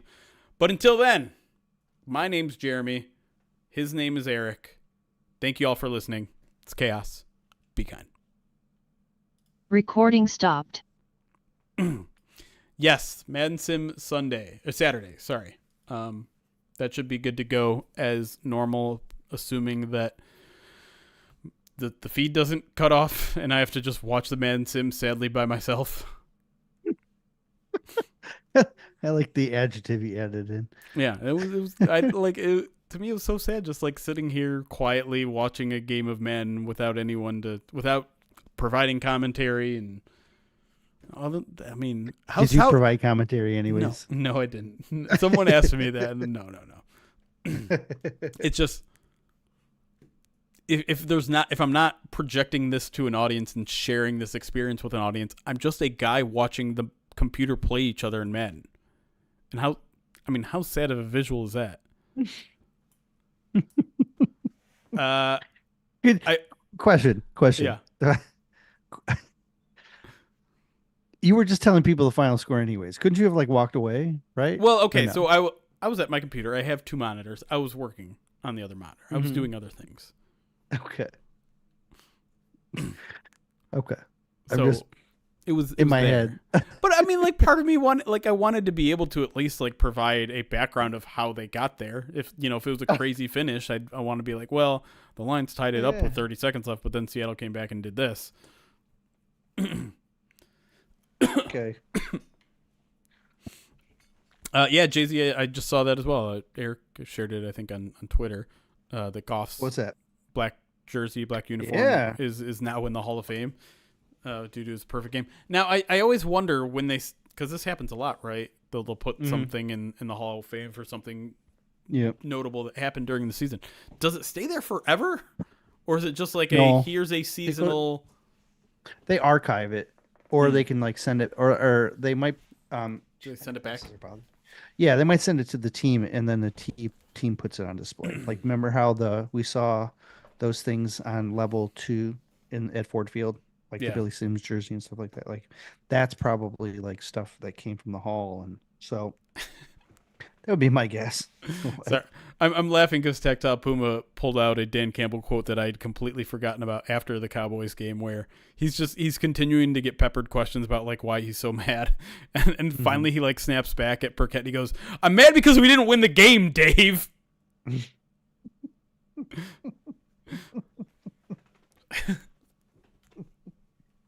which is to me it's just funny because he never snaps at a reporter. Almost never. No, and he apologized. He immediately apologized right after it. And Dave knew better. We know. Yeah. Everybody knew. Yeah. I can't get this lens clean. What is going on? Are you sure you're not just getting glaucoma? I might. I don't know why I can't. I think I need a new... my cleaner might be bad. So the Seahawks did win the sim. So Madden is now 0 for 4, incorrectly predicting the winner of the game, which is very Madden-like, I guess, is the best way to put it. The turnout was great for Sunday and the meetup. First of all, shout out to the Pride of Detroit staff, because we almost had every single person that's local there, which was awesome. It was... Let me make sure I get everybody. Jerry, you, me, Ty, Zach, Brandon, Morgan and Miko. I mean, that's already 7. And we have what, 13 people on staff? You forgot Al. Al. Do you say right. Al? That's 8. It's incredible. That was super cool. And then, I think we had 2 or 3 dozen other people. So it was really fun. Shout out to Bookies who the guy who runs the place forgot to tell the wait staff that there were going to be extra people on Sunday. So they were a little bit shorthanded and handled it like a pro. They were super nice, super welcoming. They weren't annoyed by our presence. And I think, part of that was because the people there were very cool about it. And we had apps for everybody. We gave away Tigers tickets, which was a secret we weren't telling anybody. So that was pretty cool and an exciting moment. And yeah, it was just cool meeting all the people that are PODcast fans, that are Pride Detroit fans. Just talk football with them, right? Like that's what it was. It wasn't like, oh man, let me meet my favorite guys. It was, oh hey, there's Jeremy. Let me, what scratch his, what am I trying to say? Pick his brain. That's what I'm trying to say. Let me pick his brain about this and that and the Bears and the Vikings. And like, yeah, we just got together and talked football. It was great. I wish the games would have gone better. I wish the Bears would have gotten waxed. That would have been more fun. I did not. I don't think I even watched the majority of the first game. Like, I think I only watched like the last couple of minutes of each of the early games, just because I was sitting in booths or standing next to somebody and chatting. Like, I talked to people like pretty much like the whole time, like for a good 2 to 3 hours. And then I ended up catching the end there. But yeah, I just had interesting conversations with people pretty much the whole time. Yeah, it's good times. And it might be the precursor to something much bigger in a little bit. Just keep that in mind. If you didn't make that one, it's okay. You may have a chance at redemption.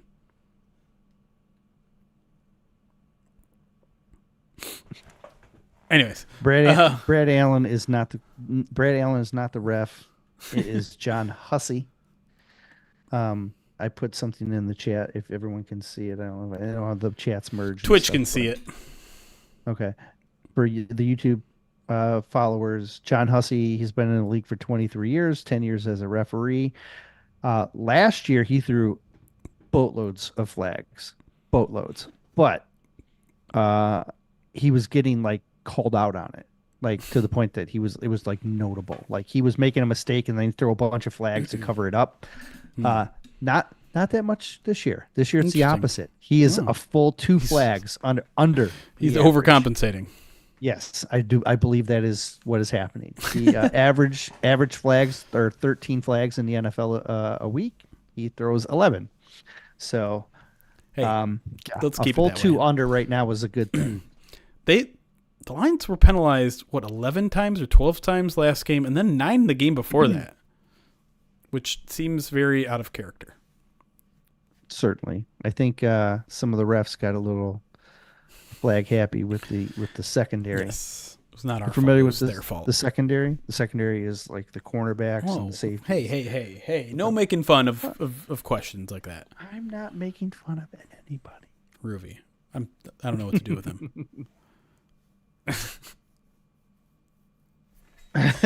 See?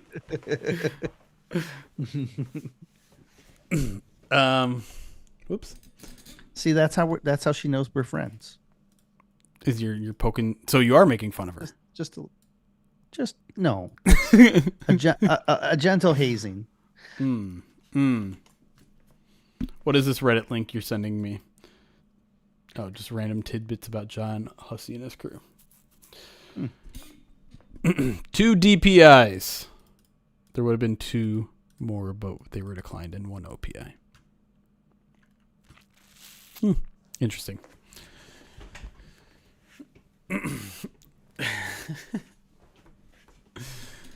Any other questions that anyone has, or maybe if you guys want, I can pull up NFL Pro again if you have something in particular you want to look at. This question just popped up. Is Josiah Stewart going to be our first round pick? Is this the running back that everyone's crapping their pants over? He's Michigan Sam. Oh. Shows how much of a he's very Michigan good. fan I am. He's very good. But the thing that's going to hold him back is he's only 6'1". And so at 6'1", 245, that's fine for like the Lions. Lions are going to be okay with that. But there's a lot of teams that are not going to be okay with that. Like, for example, Derek Barnes is 6'1.5", right, 240. So he's basically the same size as Derek Barnes. So it's not going to bother the Lions. But for teams that are looking at him as a pure edge, he's going to fall on the lower end of the Right. measuring scale. So he will probably be a guy that they could get, and I know this is going to sound weird, in like round four. Yeah. Like, I don't know if the Lions round four pick, like you may have to do a trade up type of thing in order to get him, but I feel like his measurables are going to kill him.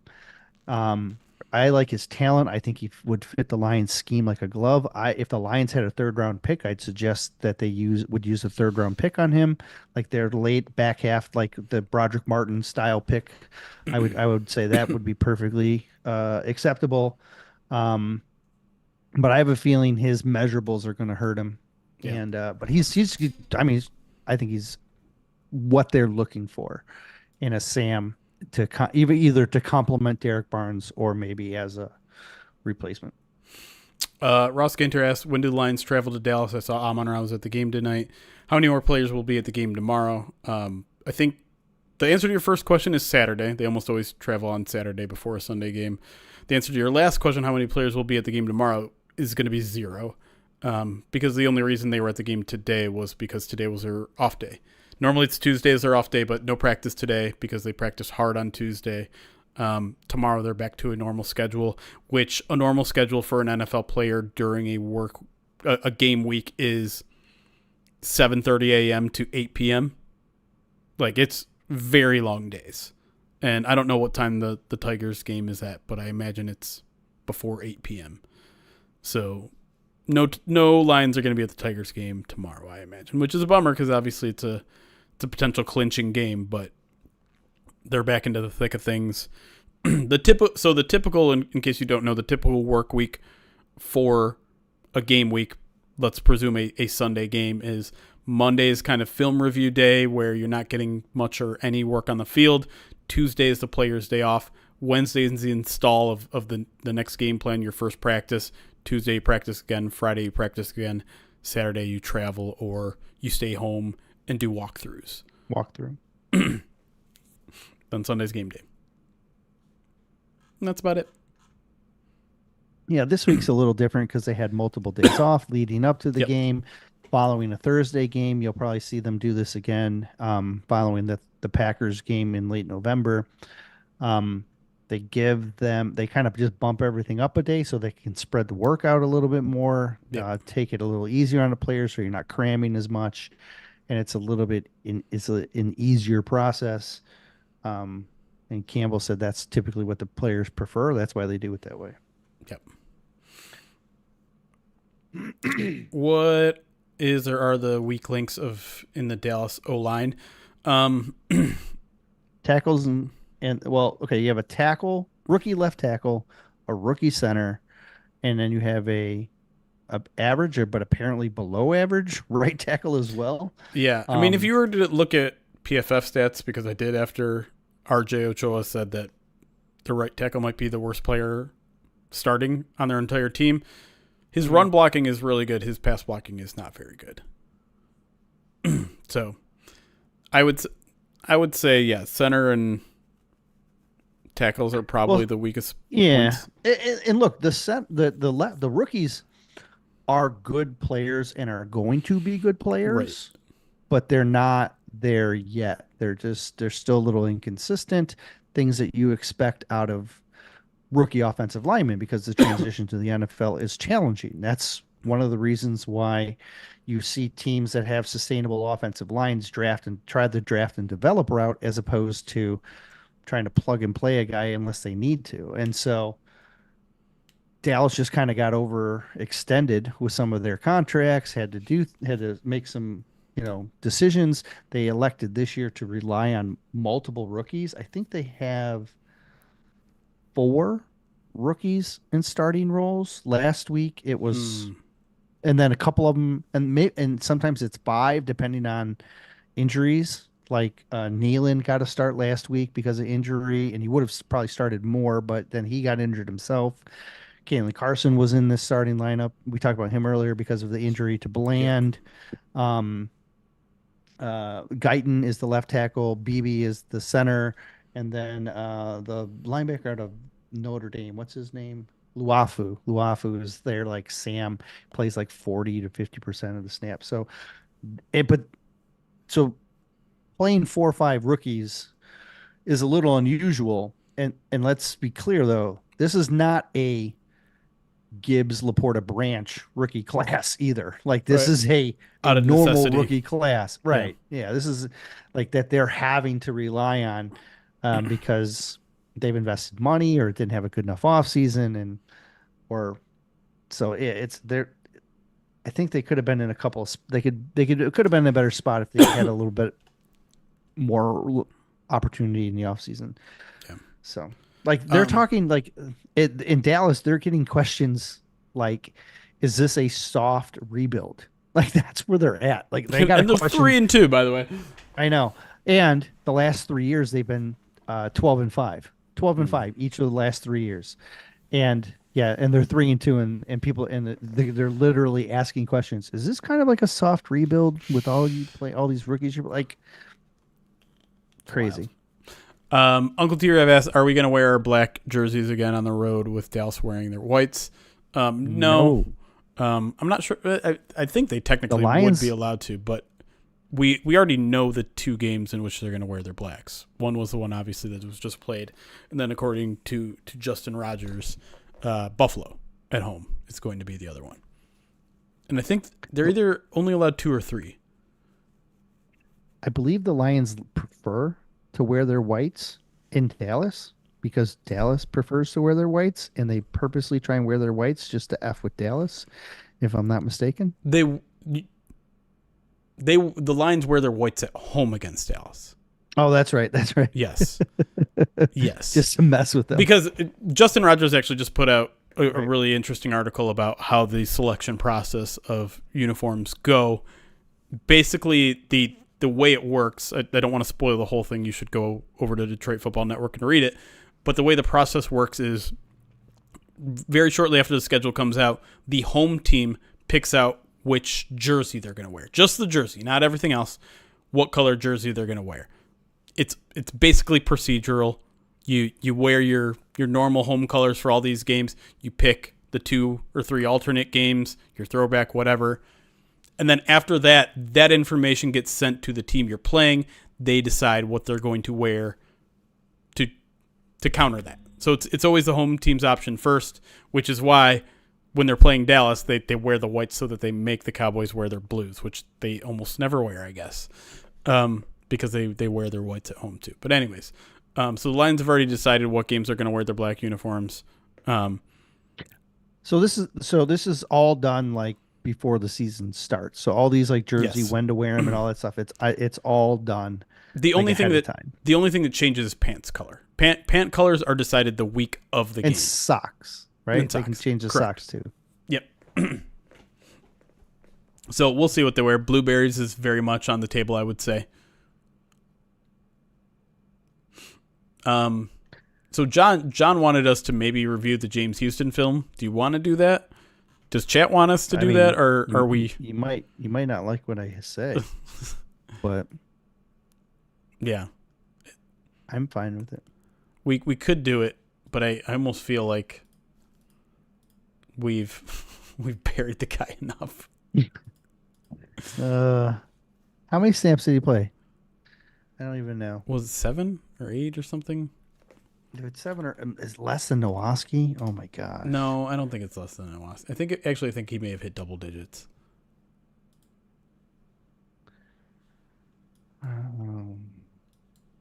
It's so long ago. I don't even recall. Right? Was it? It was not only 4.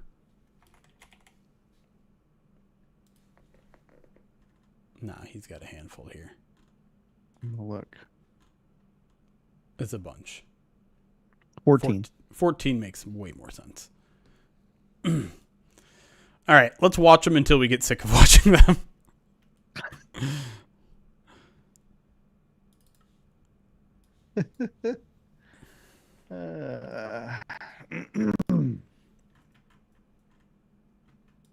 All right. James Houston over here. I don't even like how he sets up right now. Opposite left. What do you mean? I don't know. Like, Let's see I what don't happens. okay. So he's he's already bent up. Okay, so go back just a tick. I'm sorry. Here's why I don't like it. I get why you're bent over and you're staying low because low man wins. That's your game. But watch what happens. Just like click it, let him stand up, and then click it again. See if you can keep him at the line. See how he immediately stands up. Hmm. So by starting over in a bent position and then at the snap immediately standing up, it's already wasted movement. Hmm. Okay, like start standing up or start a little bit lower so that you can explode going forward. But the first thing he's doing is he's standing right up. Yeah. You lose your explosion. Look how Lucas is already set and waiting for him. Like you're already putting yourself in a bad spot right there. And Lucas sat, waited on him, and got him. There was no dip. He just tried to overpower this guy. You're a He does an 240 okay job. I mean, pound. he knocks him. He's It's allowed to not bad, he re-anchors there. but he that's not his game. His game is I he think is but stress the edge. he's trying to do more, right? He needs to do more. He's trying to power. And He's listen, going like attacking the right shoulder. Like he he hit the right shoulder. listen, I would actually count Hmm. this as a pressure because look at the way Gino releases the ball, flat-footed, Okay, like can't step into his throw. I I think get this it. is actually not bad. Okay, it's not bad, but it's not to his strengths, is what I'm saying. That's fair. Like I think he is trying to do he's trying to play a role instead of playing natural. Like he's Yeah. trying to follow a pattern instead of just playing free. When he plays free is when he was really cutting things loose. And I don't think he's playing too static in my mind. Yeah. By the way, I'm just looking at the play situations here. 3rd and 11 was that one. 3rd and 8, 3rd and 6, 3rd and 7. Mm-hmm. There's a very clear role for him early in the game, although it's interesting that none of his other snaps happened on 3rd down. Well, they're all second half though. True. Notice he only got Well, the no. first half Second on. quarter, second quarter, Oh, second quarter. all right. You're moving so fast, I'm getting dizzy. All right. Top of the screen, 5-man Yep. front. Sort of. You got Alex Anzalone in here. You might be Mm-hmm. you are sending Malcolm as well. Not much there. Maybe gets held. I'd rather him press the edge like that up the field instead of trying to win with power. But at the same time, Like, you can't lose your rushing lanes here. You don't no, want I to go hear too you. wide and lose your contain. He's definitely trying to dip, but Mm-hmm. it's all over. I like that's more his game than trying to bull rush a guy. And you're gonna lose a lot though that way too. But I mean that's part of it. It's the nature of that style. It's okay. I see how he's already low like and then he's back up again. Hmm. Like he's up and down too Yeah, much. he felt a little out of control in that rep. Bottom of Like the screen. watch okay. I think I pointed Like this watch out. Look how wide he he's- is. He's outside of the tight end, or That's wide out. like a even outside the wide 9, it's like a wide 10, 11. Yeah, See how Alex is more head up, but okay, he's not brushing on this one. He's in coverage. Never yeah. mind.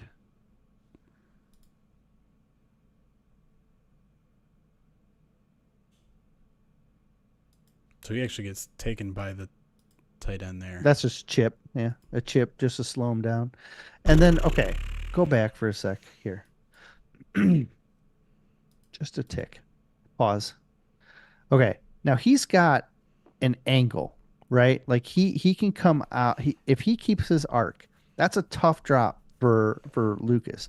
So if he just keeps pressing towards the 25-yard line, he's going to be okay. But as Lucas is coming back, he needs to just keep kind of pressing Lucas as because right when they they begin to engage, Gino's going to escape, and so he just needs to keep pressing Lucas in his back pedal on the outside, and then he'll get out around it.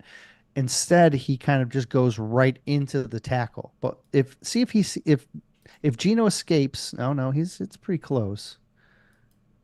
See, he's already like flattening his edge off, and then see how easily, like when he engages, he gets put down. I'd like to see him just stress that edge on the outside and try and keep putting Lucas in a really bad spot. But see how he flattened out at the 26? If he would have kept his arc, he would have been in a better spot. That's just my again. Yeah, it's a tough push pull with what the Lions want to do, though, right? Because Sure. they want to crush But again, the this pocket. They don't want to give out rushing lanes. It's third down, right? Yep.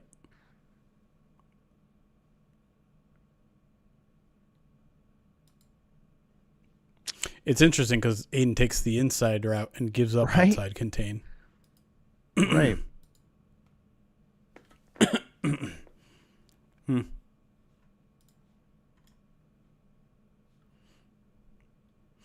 Hey, they get a sack on this play. This play doesn't even count, so not even really a real rep for him. Is this him offsides? Yep. No, it's technically not. But it looks I mean, it's pretty close. Maybe it's just it's close. Oh, no, he's I don't know. He just gets pushed down. No, this isn't the offsides play because they just do that flag. Yeah, good hustle. Good hustle to get back into the play. Yeah. Stay off the ground, man. Yeah, it's the second time in 3 plays that we've seen him get knocked to the ground.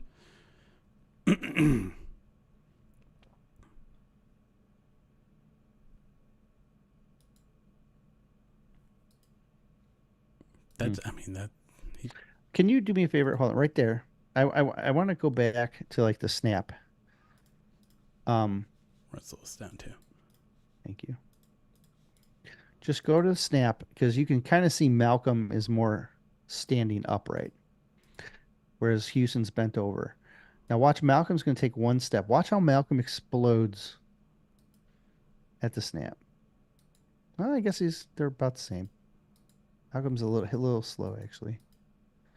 Look faster live. But you can't get knocked down by the tackle. Like you're, I think they're trying to run another stunt here, right? Like he's trying to take away. No, yeah, he's trying to free up Aleem, but he doesn't even get to the second guy.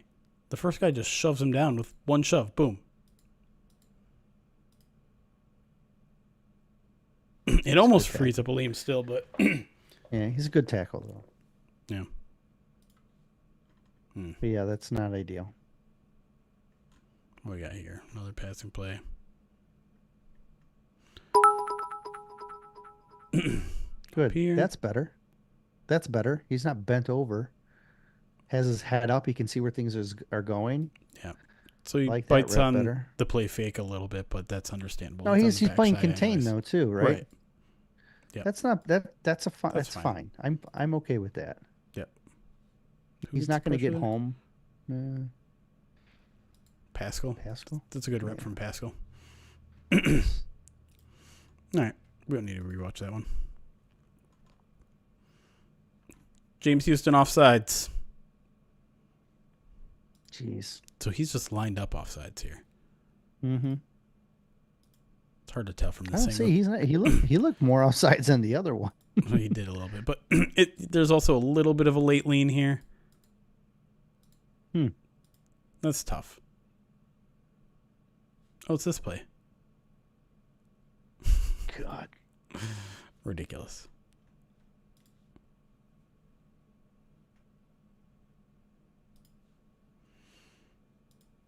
So he was offsides already for a second there. He's definitely pushing it. He's offsides there. No. His hand is at the 46. His helmet is in front of the hand. That ball is right around the 46. He's lined up offsides and didn't get called for it.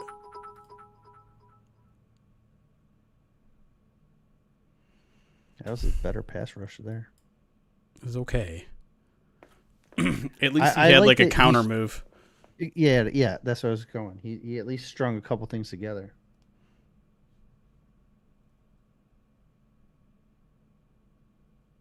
That looked like some of the explosive stuff we've seen. Like he's out of that snap pretty nice. Mm-hmm. Little step inside, spin back. That's better. But again, like he's getting out physical, right? Like, correct. When you see look at that big reach, and he almost gets inside him. Mm-hmm. All right. I'd like to see him do what Aiden's been doing, where you press outside and then spin back in, Yeah. because he's a threat out to the edge like that. Like that is what he's That's doing not right bad there. either. We're going to ignore everything that just happened there.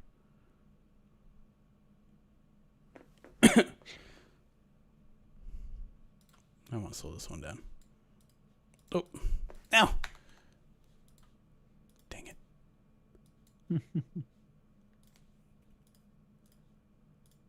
Wait. I clicked on you. Why aren't... Weird.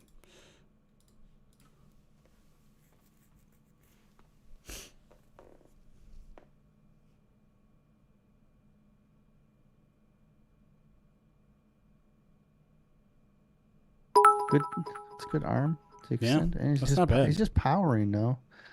I wish he'd do. What do you got to complain about that one? I wish he would. You just string, want like, him. You want him to only win one way. And that no, I think he has a couple ways he can win, but like he's never going to get home with power. I'm watching this one again because I want a good look at the pass interference because I'm mad.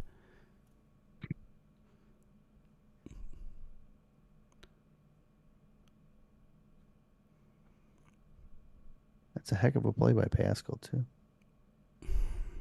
Or is it Levi? I can't tell. Gets his right hand on the shoulder there. That's what they're calling. They call that all the time. I hate it, but like he's just going for the ball, man. I know he's got that other arm on him, but he lets go. How does that ref see it? That ref doesn't even see it.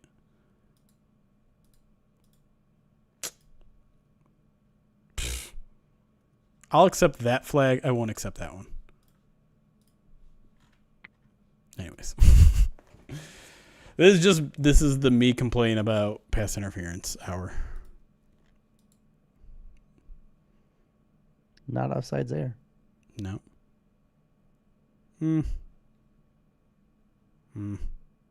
This is where you're missing some interior pressure because he's able to just step up here.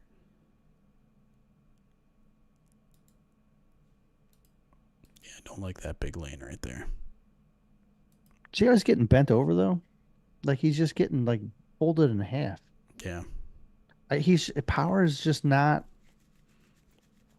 But I mean, how he's going to win. But they're very clearly trying to stress that with him. Otherwise, he wouldn't be trying it all the time. Right.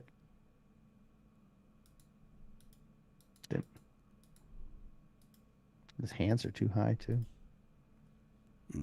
Could have got a flag there, but he didn't.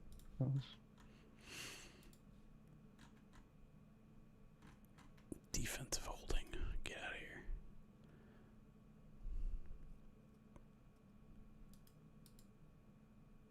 There's a little dip. Okay, that had to be the actual pressure that PFF gave him. So now I'm looking. I don't think this game is necessarily as bad as people have made it out to be. Like this is a good dip. He forces Gino up in the pocket where he's met with some additional pressure. Look at that dip. That's what you should be doing. Do it more. And now he's and good job by whoever this is to kind of make sure Gino can't escape to the outside. And then there's someone waiting for him in the middle, and he has to throw it away. I'm coming away from this a little bit more encouraged than I expected. I'm not.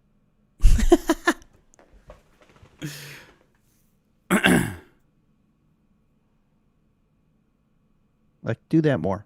That's but he's also a little bit out of control. I don't care. When he runs that low dip like that, nobody can stop that. When he's dipping that low, where his knee's almost on the ground, his hand touches, like, you know how rare that is? He needs to do that all the time. This is just the defensive line working in tandem nicely. So, Aleem is either really tired or just not. Maybe he's kind of almost playing spy here a little bit. Just like, don't leave an open gap. So he sees James Houston run around here. Let me jump in that gap, force him back inside where Pascal is waiting. Aleem does a really nice job of knowing if I'm not going to get this rep, I play like shadow. Yeah. I get my hands in passing lanes. That's how we got that pass block and at the end of the game as well. All right. Now, because I'm a stickler, I need to see Terry and Arnold holding up here. It's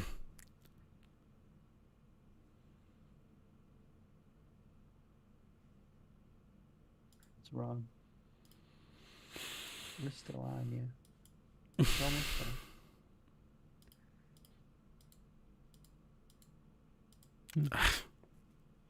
I don't know. I mean, it's hard for me to see it here, but to me, that's just bad coverage. Like, he gets owned by the whip route. If Gino has extra time, like, boop, he's open. That's a touchdown. Check your backpack. All right. Let's do 2 more, and then we'll call it. You at the top, James Houston? Yeah, that's definitely James Houston at the top. Dropping into coverage. All right. This one doesn't count. He's just dropping into coverage. He did fine.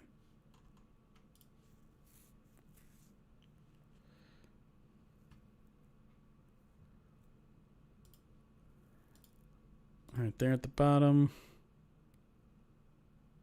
I'm not sure what that was. Feels like another...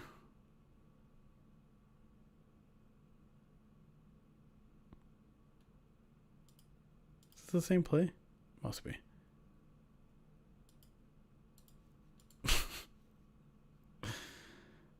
Is this a twist?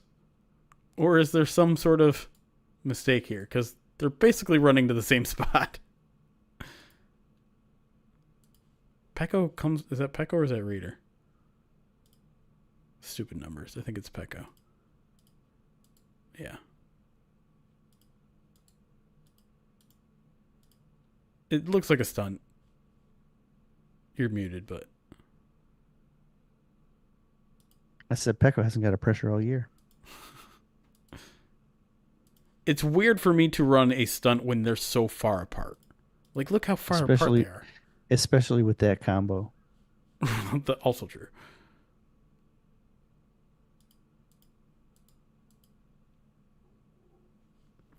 I don't know. It looks like a design stunt the way he runs in at the guard like that. I just feel like... But shouldn't... I don't know. Yeah. Yeah. I guess it's terrible. Just... That doesn't seem like a very well-designed play to me, to be quite honest. I will look for it. Grab another book in the interim and read that, okay? Oh, that's him down here. Next to Tyrion.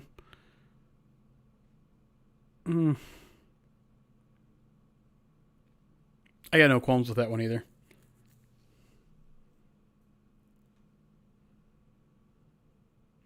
I think a lot of it's technique stuff for me. It's you're too bent over, too much wasted movement, not leaning on some of the stuff, too much trying to power. Like,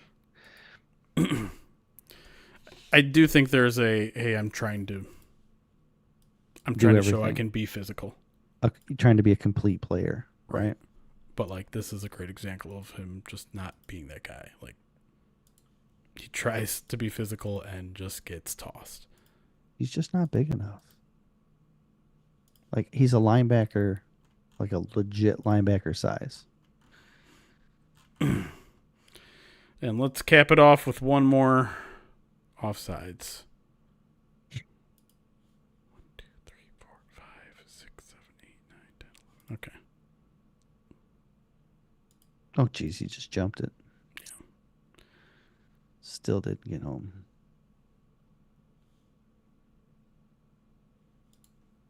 That's a good defensive play. Brandon Joseph. Shout out Brandon Joseph.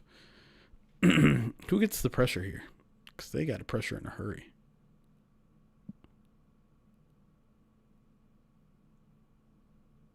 Oh, my God. It's gotta be Liam. That's either Liam. Is that 94? I guess. Maybe. Holy hell, dude. That was crazy. What? There's no way that was Wingo. That was Wingo! Dude, watch Wingo on this play. That is impressive. Look at Wingo. Oh my God. Yo. Who's 70? On their team? That's their I don't remember. It was 2 weeks ago. Jeez, oh Pete. Yeah, he got smoked. Wingo needs an apology from James Houston that he doesn't get that pressure. Just and that's not even Wingo's game. No. Wingo is better. Again, he dropped because he was undersized. Yeah. But Wingo is... I mean, it's just all about leverage there. He's low. He's got a chance to be something fun. And I know he's small, so maybe that, he is, but low and wins, right? Yeah. But boy, he gets him on skates. How have I not seen that clip a million times on Twitter already? I think I saw it once. I didn't remember it being there. That's insane. Why is there all this extra film? Why is all this here? All right. I think we're done. That was fun. Hey, everybody. Thanks for hanging out. Next time we'll be live. I don't think we're going to be live. I don't think the fellas are going to be live for the Purview podcast because I'm not going to be in it and Chris is not going to be in it. So no one else has the streaming software to be live, but that will be on the podcast feed probably Saturday morning. This one might be a little bit late on the podcast feed, maybe more of an afternoon drop than a morning drop. So if you missed any of that, you can check it out there, or you can always watch them on YouTube and Twitch right after we're done here. So that's it for now. What else? Anything else? Any other site announcements I'm forgetting, Eric? I don't think so. All right. Yeah, let's do a raid. And I know the Blevin Bros are live, but you know what? We always seem to raid Jonathan Blevins. How about giving some love to his brother? Not that one. His younger brother, Chris. I guess they're both younger brothers. But our good friend, Chris Blevins, also known as Invictus. Really awesome dude. Doesn't get enough love from the Blevins Bros. We're going to raid him over on Twitch. Hopefully that's working. I think it is. If you're on YouTube, you can jump over to Twitch and join the raid, or we'll just see you next time. I think. It is working. Okay, good. Because it doesn't show up on this. Can I go to my channel? Stream manager. Okay. All right. So, yeah. I've already given all the things that we're going to do. Thank you all for watching. Appreciate you guys. YouTube, make sure to leave comments, likes, all that sort of stuff on YouTube. Twitch, you're fine how you are. You don't need to do anything except for join this raid. And we will see you next time on stream for the Man Sim on Saturday morning. But until then, love you guys. See you later. Bye. I don't know if that raid went through. I think it did. I know we're still live on YouTube. All right, whatever.